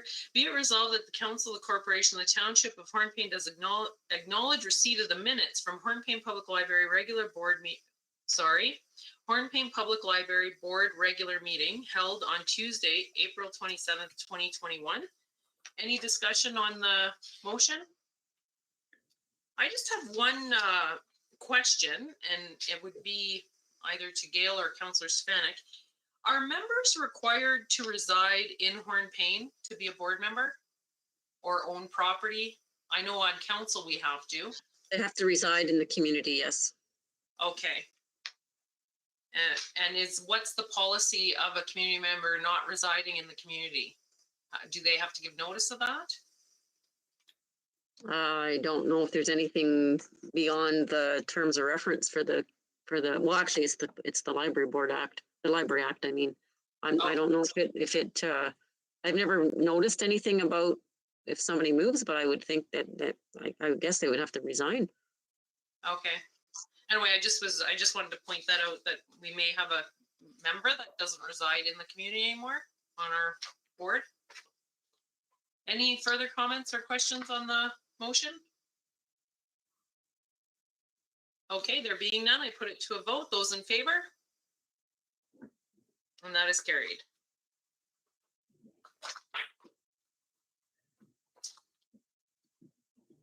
Okay, moving on to 15.1, and I'll hand that over to you, Gail. Okay, thank you. I guess the biggest news in the last couple of weeks was the province's media release with their long-term safe reopening plan if the pandemic doesn't take a turn for the worse. With October 25th lifting some capacity limits in places requiring, most places actually requiring proof of vaccination. For Hornepayne, that meant restaurants, the arena, and the fitness facility. November 15th, that media release said that they plan to lift capacity limits in higher risk settings. However, today an announcement came out just kind of at the end of the day saying that they're going to delay that. They're just going to sort of watch as the temperatures drop and people are moving more indoors and having, living in closer quarters and having gatherings indoors. Just to see what the impact of that will be on hospitalizations and ICUs. So then going on, their next date was January 17th, where they said they would plan on gradually lifting the cap on, I can't read my, capacity limits, sorry, in places not requiring proof of vaccination, and possibly easing requirements for proof of vaccination. And February 7th, the plan to lift the proof of vaccination requirement in high-risk settings. And March 28th, if all goes well, remaining public health and workplace safety measures to be lifted, including the wearing of masks in indoor settings. And I guess we'll see sort of where that goes. Within our sort of immediate surrounding areas, our district right now has 16 active cases. The Algoma Public Health Region has 69 active cases. Thunder Bay has 21, and Sudbury right now has 270 active cases. And Dr. Catton kind of highlighted that in her, we had a meeting with her on November 1st as a group meeting. And of course that causes a lot of concern because there's lots of contact between our region and theirs, and Timmins and Sudbury, lots of going back and forth. I see we had 10 cases announced today in the Timmins area. So as she says, we're not out of the woods yet. There's still a risk of an outbreak and high transmission. Our vaccination rates as of November 4th in our district are very good, 89.8% for a first dose, that's 12 and over, and 83.6% with the second dose. But Dr. Catton did say that leaves still 30,000 in our district that are not vaccinated. So there does remain that risk. Booster doses are available for 70 plus, and obviously the high risk populations. Flu clinics are up and running. I went and got my flu shot yesterday and it was super busy in there. So I was happy to see that it's going well. And I really noticed the atmosphere in there was so much more sort of uplifting and cheery than it was at the COVID clinics. It was just people were chatting, and they're still distancing and everything, but it was nice to see that. What else?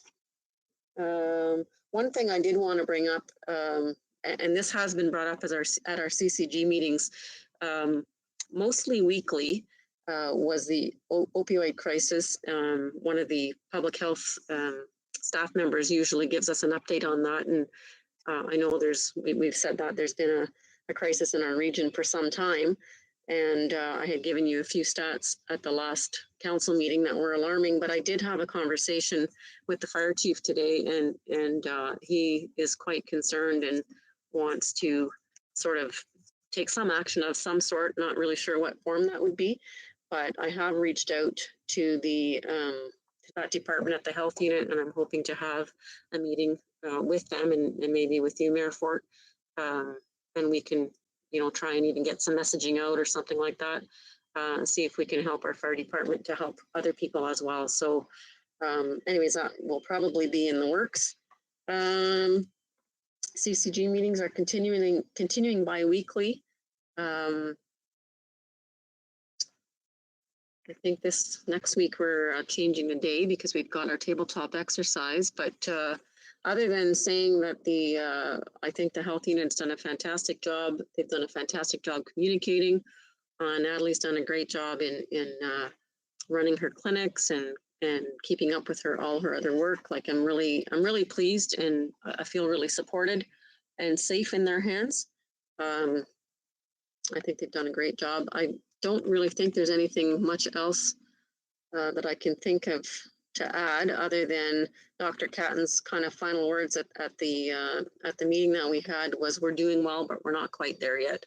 So, just try to remember to, wear your mask and sanitize your hands and distance when you can. And hopefully we will see the light at the end of the tunnel. So that's all I have. Yes, thank you for that, Gail. Any questions on the COVID situation in our community or region for Gail? One comment I do want to make on the opioid crisis is that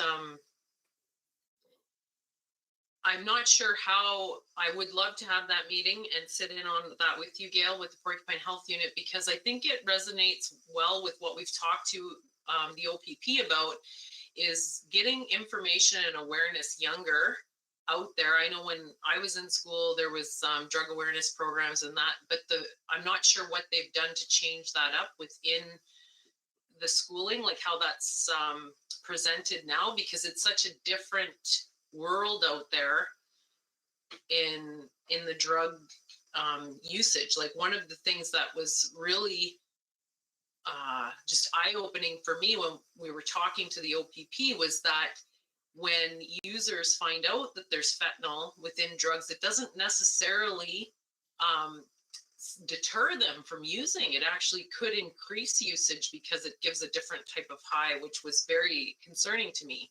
So it's even getting people before that even happens, before usage even happens, that showing the risks and what can happen to your entire life, really, in the progression of the use. So I would definitely want to sit on that.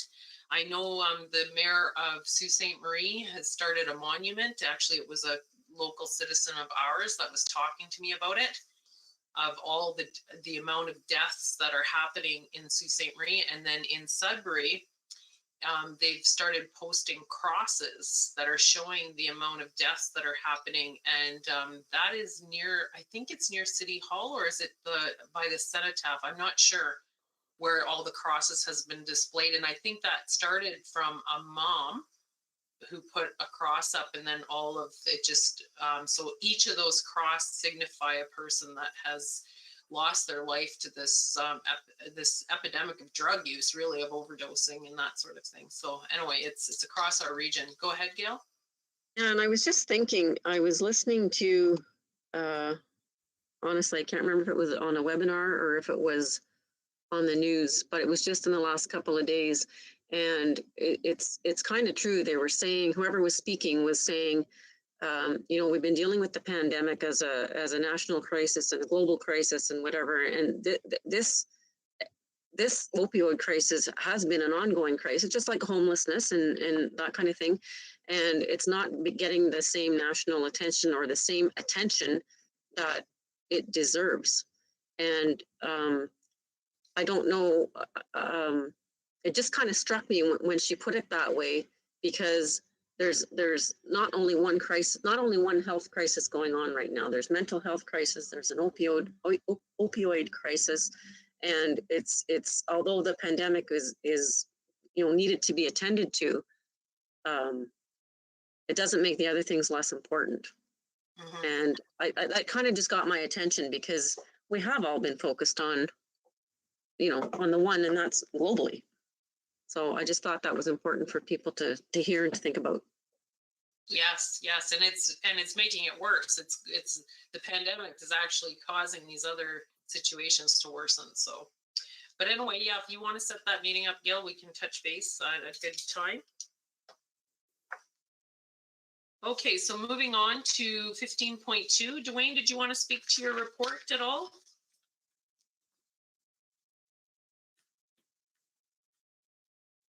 No, I have nothing to add. Just any questions, I'll take them. Okay, I open up the floor to council for questions on Dwayne's report. Go ahead, Councillor Yeah, Smith. Mayor, I'm very pleased with his plan of action, and I hope it comes to fruition and starting next spring. I'm not sure if you're going to prioritize the building because some are more dilapidated than the others, but that'll be obviously manages the position because some are in horrible, horrible condition, as I mentioned last time, for health and safety. So thank you, Dwayne. You're welcome. I do have one question for you, Dwayne. So I see that we're closing up a cell and opening a new cell or read about it. And I guess as we take down the buildings, we'll know how it affects our cells, like how much room it's taking up. But we basically have to take one down first to figure that out. Correct. Okay. So we'll have an update on that after the first. Yes. Yeah, okay. Another question I have, is there any way, can we store the material in another site till we figure out, like, instead of, like, what's my question? Is there categories of material? Because this house is, like, these houses are standing right now. So if we were to pile them in areas so that we don't fill our landfill up too quickly, is that an option? Can we do that? Like, where we're not... No, you're smirking at me. No, I'm trying to think of where we would even be able to do that safely. Like, you're transporting material to another site, or where would we even be able to house that? Yeah, I'm just concerned that it'll fill up our cells quickly. We need to take them down. They need to come down. That's an issue. But then if it fills our cells too quickly, our remaining cells, then we have to move on that. Like it's going to be a snowball effect. We'd But also have to, go ahead. Yeah. So that my thinking was that they're already standing in the environment and we're just taking them down, and until we are to bury them, until we have a space for them. We could be creating extra environmental hazards. There's a whole bunch of stuff that could happen out of that, from wind blowing the materials around, and might make Okay. more of a mess than actually moving it. Okay. So we just got to wait to see how quickly that cell fills up. One house, how much it takes, and then we'll know what we're dealing with. I think so, yes. Yeah. Okay. And I guess the only other option to extend, is there any other options to do with these houses? We have to put them in our landfill? Does anyone take old building material? Not that I know of. I was hoping you had a magic wand there, Dwayne. Okay, that's all my questions. Do we need we don't have a motion to accept that report or anything, no? Just for information? Okay. So 15.3, council meetings for 2022. Gail, did you want to speak to your report? I don't think I really have anything new to say. we definitely appreciate council's consideration of our requests for the last year. It's just, nothing's easing up, and frankly, saying what I'm saying before, we're burning out. So I really don't have anything else to add to that. Okay, I want to thank you for your report, Gail. I would, what I would like to see is like stream it right down to the things that have to get us online for our budget, like to ensure our budget meetings are in line, that those things are happening when they should be happening. And then so that we're setting up, so that part has been set up, because you remember, council, we've come a long way. We were looking at budgets in May and June, and now we're just moved a budget meeting for December 1st for preliminaries. So that would be my only, just to ensure we stay on that timeline. And I think you say that in your report, so. Councillor Stefanik, go ahead. Yeah, through you, Mayor. I think the key sentence in the CEO's report is, she states, quote, "I highly recommend that council try to limit meetings to once per month." We discussed that ad nauseum the last 6 months. So if that comes up again, Mayor, and I'm respectful to say this, I'm going to ask for a recorded vote to see, are we going to have one meeting per month or two?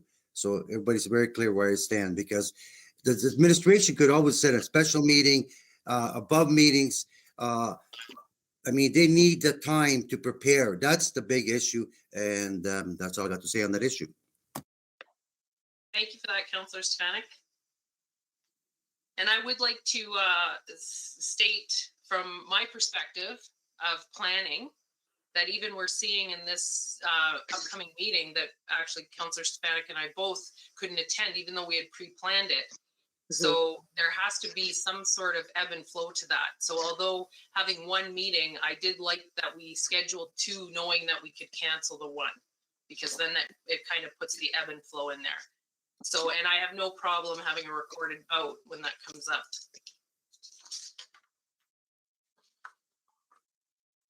Is there any further discussion from council? Go ahead, Gail.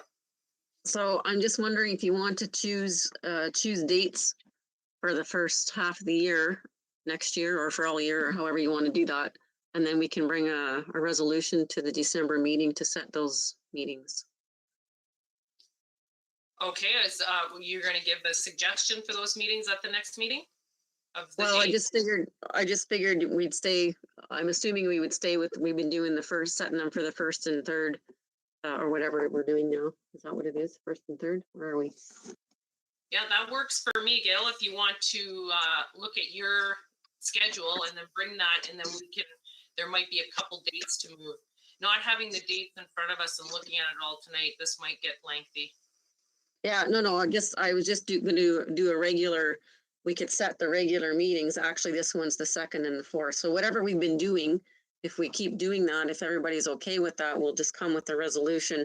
And then again, with the intent of hopefully having only one meeting, but if you want the second one set ahead of time, then that's fine. And even if we end up having a second meeting, if it's more or less just presentations and not reports and doing business like that, it's not so much of a big deal for workload. So if you're fine with the schedule that we've got, then that's easy to pick out and just bring that back. Okay, and then the outline budget meetings will be out like on that schedule as well, because those happen in the first quarter or the end of the first quarter. They could be. We could try and fit them into the second. The second meeting where we don't have the sort of day-to-day business on them. But we can discuss that internally if we need to set something special for budget. That's a whole different ballgame, right? Like that's not such a big deal. Okay, It's the regular business meetings. I guess from where I'm sitting is it's a systematic thing that happens annually. And if we just know like the third week in March is the first budget meeting, and we pass the budget the second week of April, and that comes. But if you don't write it down and stick to that, then it gets pushed and pushed. And I think without looking back, I think Melissa kind of has an outline like that already that she presented last year. I just don't remember what the dates are, the timeframes are, but I think we can work with that and make sure those are in there as well, for sure. Okay, yeah, because that's really, it empowers you to get your work done, right? Once that budget's set. Yeah, that's no problem. Okay, is there any further discussion? Okay, so we'll see those at the next meeting. Are you gonna do that at the next meeting, not the first, the 8th? The 8th, yeah.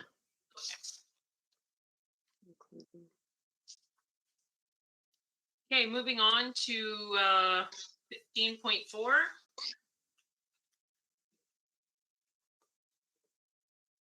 So we have this up for review and we're to pass it next council meeting. Are you looking for the 1st or the 8th? Because this says the 24th in here, so. I'll probably put the 1st in there only so that we can get it going. Okay, So, and I'm still waiting to hear back from the union on that. So they're reviewing it now. So okay.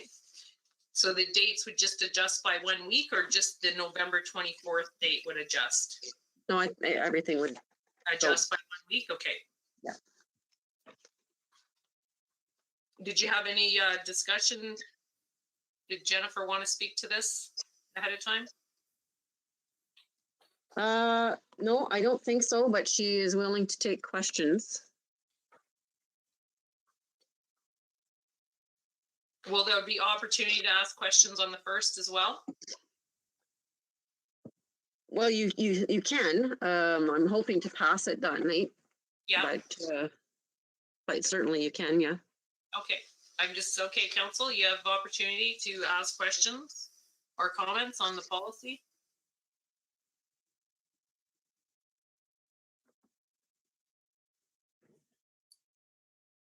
Councillor Paroff?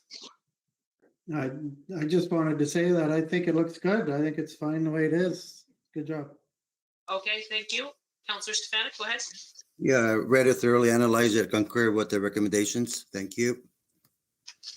Okay. Okay, no further comments. We'll see it coming back at our December 1st meeting with those adjustments. Okay, and now I'm going to turn off my mic and my camera. As we're at 15.4, our Gail, I guess John will take over the meeting. Thank you, John. You're muted, John. There you go. All right. So 15.5, we're on the library board appointment. They just read the motion, read it? Get mover and a seconder. Yes. Can I have a mover and a seconder, please? Drago, Stefanik, and Belinda Kistemaker. I don't have it in front of me. I can't write it down, so. Whereas per section 11, is there any, you want me to read the motion first and then we'll discuss? Yes, please. Whereas per section 11, section 1 of the Public Libraries Act, the township has provided public notice of a vacancy on the library board, and whereas the township has received an application from one qualified applicant per section 10 of the act, therefore be it resolved, the council of the corporation of the Township of Hornepayne does hereby appoint Melissa Dane to the Hornepayne Public Library Board. Any discussion on the motion, on the matter? None being, are we all in favor? That'd be carried.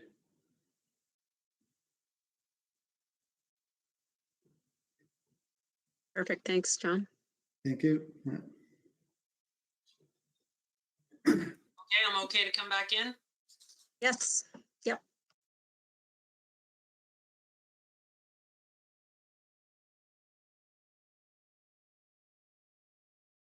Okay, 15.6 council committee update. So if we can go for a roundtable of council, I'll just start with who I see first. Councillor Para.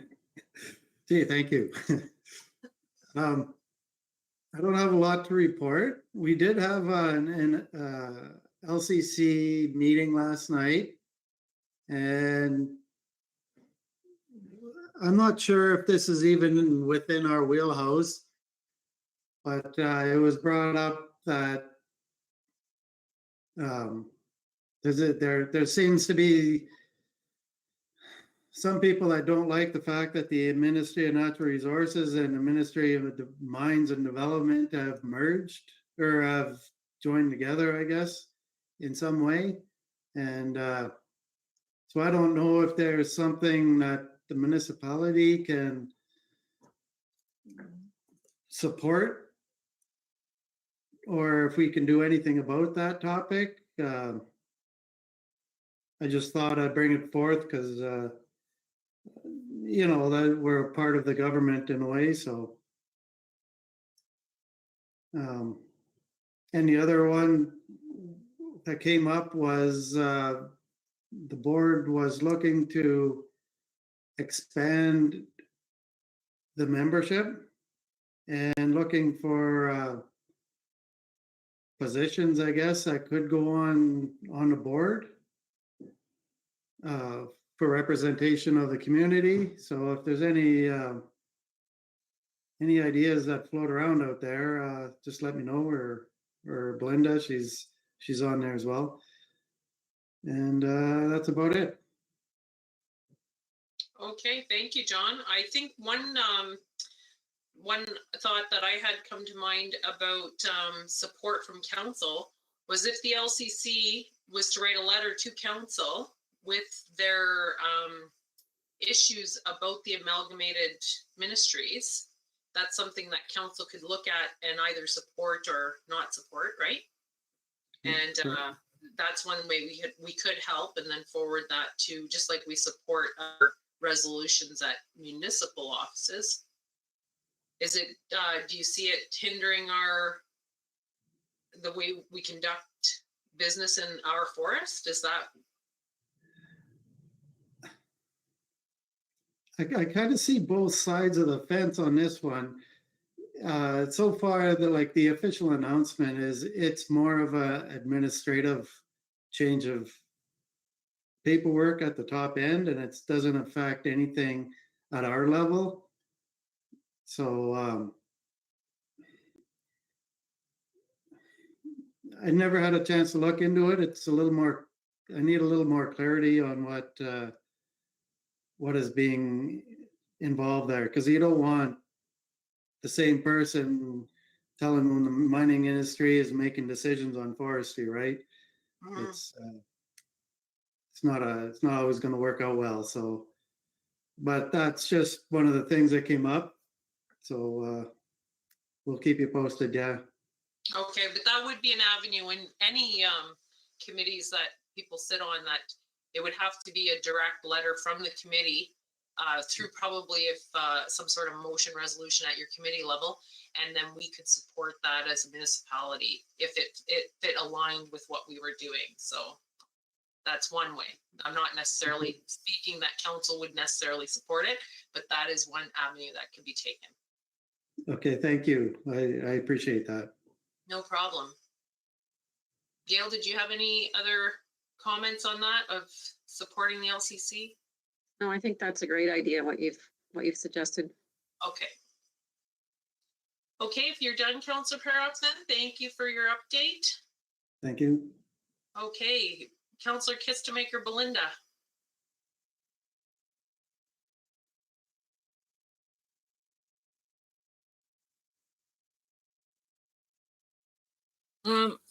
I really don't have much to report, except I already told you that I did enjoy the conference that I was at on sustainable communities.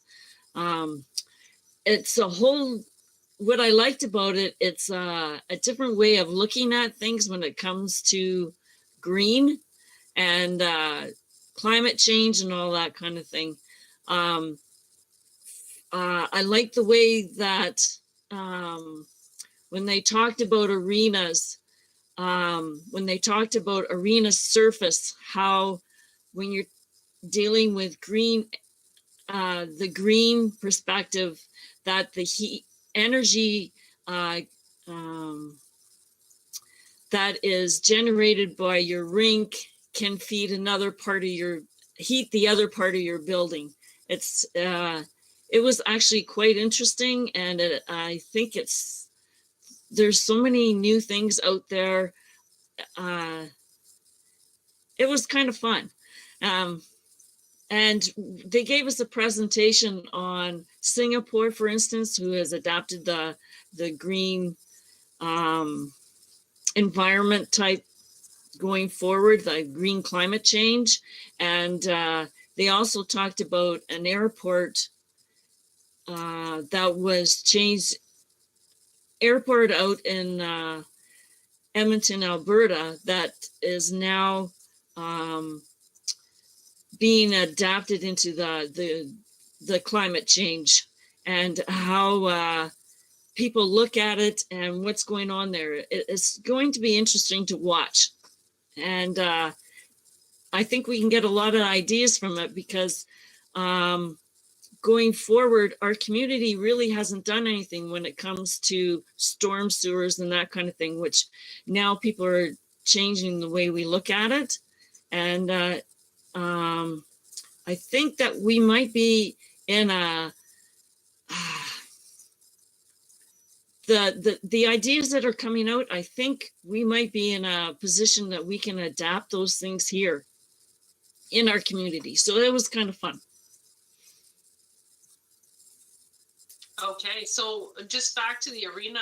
So what are they doing? Are they recapturing energy and using it in other places? Is that what they're doing? Yes. Oh, And even in, they had a presentation on the rinks around Toronto. Some of them, they're using CO2 to put out, to use for outside rinks, because the rinks aren't sticking around anymore. So they're using CO2, which I hear that we've talked about here. And it's because it lasts, and you and it's just something to look at.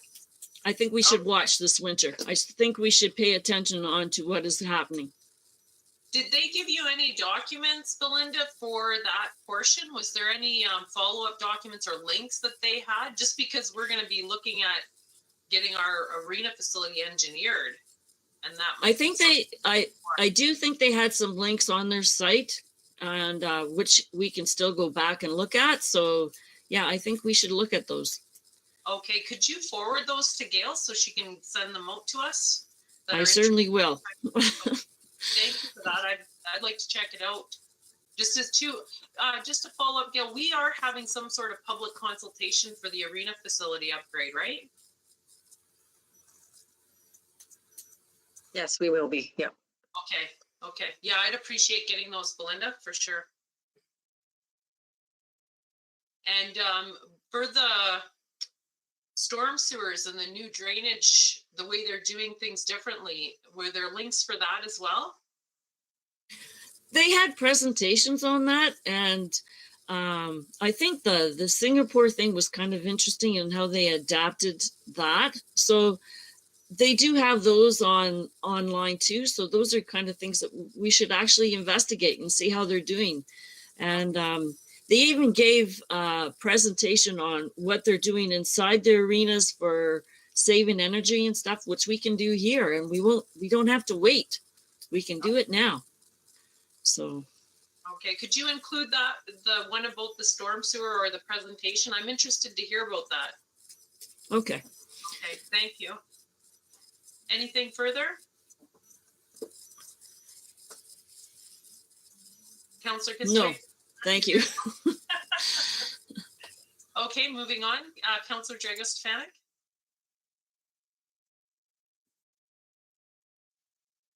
Thank you, Mayor.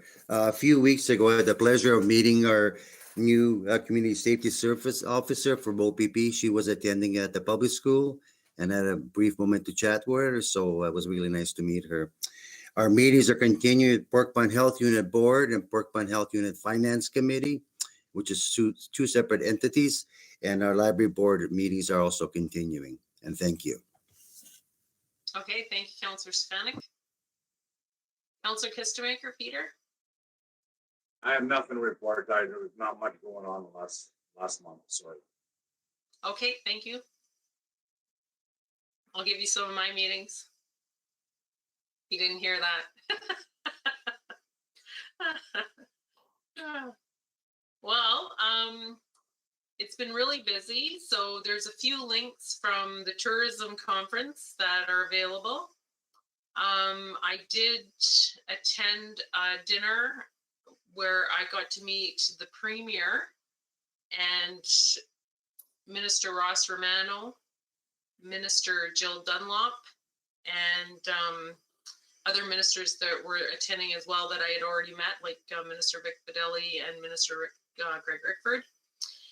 And it was, I have to say, a couple of things.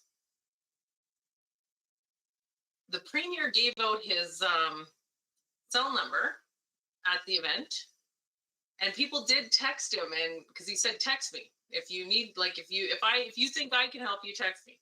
So people did, and he did respond. And I had been talking to someone later and they had mentioned to me that they hadn't got a response. And so I messaged, and he actually called me. So I just was impressed overall. I never got, I think, 10 feet to our last Premier. So this was, I guess they trust me more now. But anyway, it was a really good evening, and I did give a shout out. I had a small opportunity to say a few words, and I did give a shout out to our community. I did say we're the geographical center of Ontario. So the Premier has heard those words from the Mayor of Hornepayne's mouth. So it was good. What else? Coming up, like I had said earlier, I think we're getting attraction because of how well our staff and council and what we've been able to do. For a small municipality, Hornepayne Council, we as a team and council have done extremely well to go on stream meetings, to continue doing things. And I have to applaud staff on keeping our official plan and zoning bylaws up and kept going, because a lot of things could have been set aside on the side burner and they haven't been. And now we're in a position where we're coming into this year where we're going to be we're into our final term. Our next meeting will actually be into our final term, our final year of this term. And I can say that we have done a lot of steps forward to position Hornepayne in the right area moving forward. So I just want to applaud you. I probably don't say it enough because while we have stream meetings, people don't see the background. Staff prepares quite a folder for me. And I've said it before that I do miss Gail at my right hand when we're in meetings because I don't get poked or prodded, and sometimes I mess up. But the staff does a lot of work and double checks and puts post-it notes. I shout out to our Jennifer Hill, our deputy clerk, and ensures that I'm on the right page and that I have everything organized. But I have to say, it is, when you see the background of my desk right now, I have 5 piles plus my agenda notes up. So it is a bit overwhelming. But that being said, it's only because there's background staff that's doing all of this work to ensure that the agenda notes is up, that these reports are being done, that we're seeing reports, we're being able to get them ahead of time. So I applaud the staff, and I want to say that we're coming to 3 years, and I've seen huge improvements in our municipality, in council, and just involvement in the community. So thank you, everyone. And now I'm looking at everyone. And all the people in the background that are there too. So that's all I have to say. If you have any questions, I'm always open for questions, and you can always message me too, one-on-one, if you have a question or something I'm doing. Okay. Okay, if there's no other updates. We'll continue on.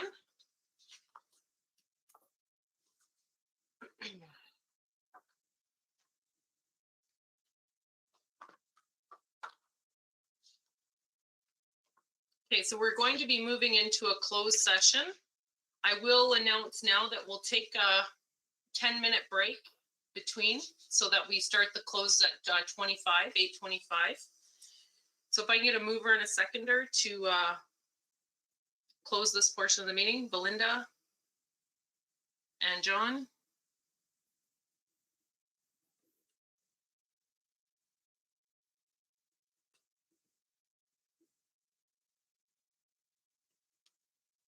Moved by Belinda Kistemaker, second by John Paroff. Be it resolved at the next portion of the meeting at 8:15 p.m. Be closed to the public in order to discuss a proposed or pending acquisition or disposition of land by the municipality or local board pursuant of section 239(2)(c) of the Municipal Act 2001. Those in favor? And that is carried.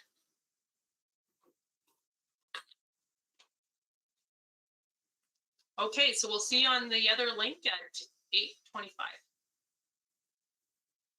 This conference is no longer being recorded.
This conference will now be recorded. Okay, council, if I can get a mover and a seconder to return to open, please. Belinda and Drago.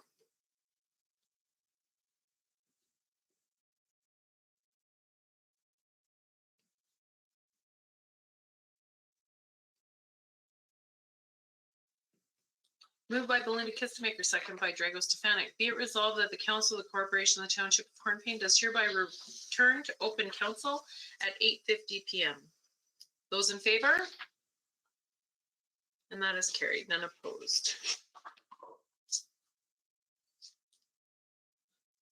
Okay, council had one closed session to deal with, one agenda item in closed session to deal with property sale. And if I can get a mover and a seconder, please, council. Drago and John.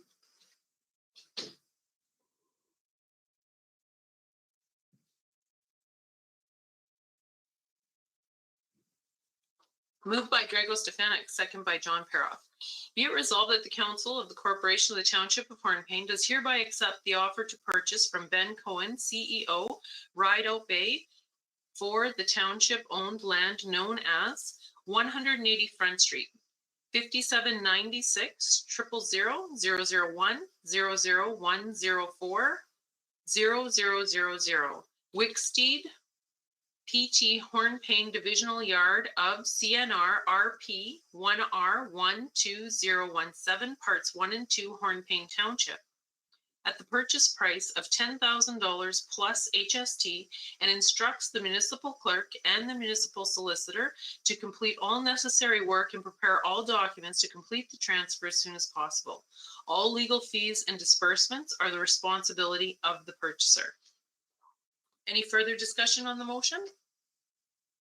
There being none, I put it to a vote. Those in favor? And that is carried.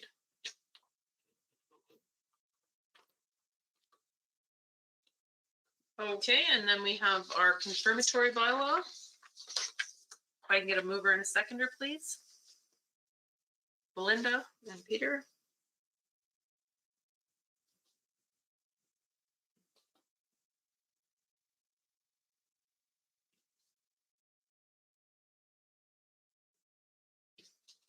Moved by Belinda Kistemaker, second by Peter Kistemaker. Be it resolved that bylaw number 1888, being a bylaw to confirm the proceedings of council at the regular meeting held on Wednesday, November 10th, 2021, be hereby read a first and second time and be considered read a third time and finally passed. Those in favor? And that is carried.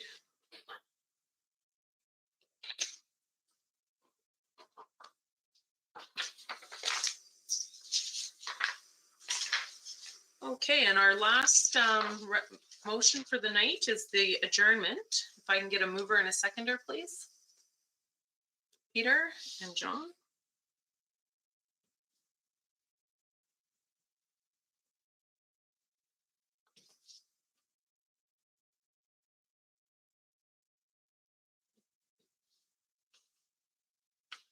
Okay, moved by Peter Kistemaker, second by John Peroff.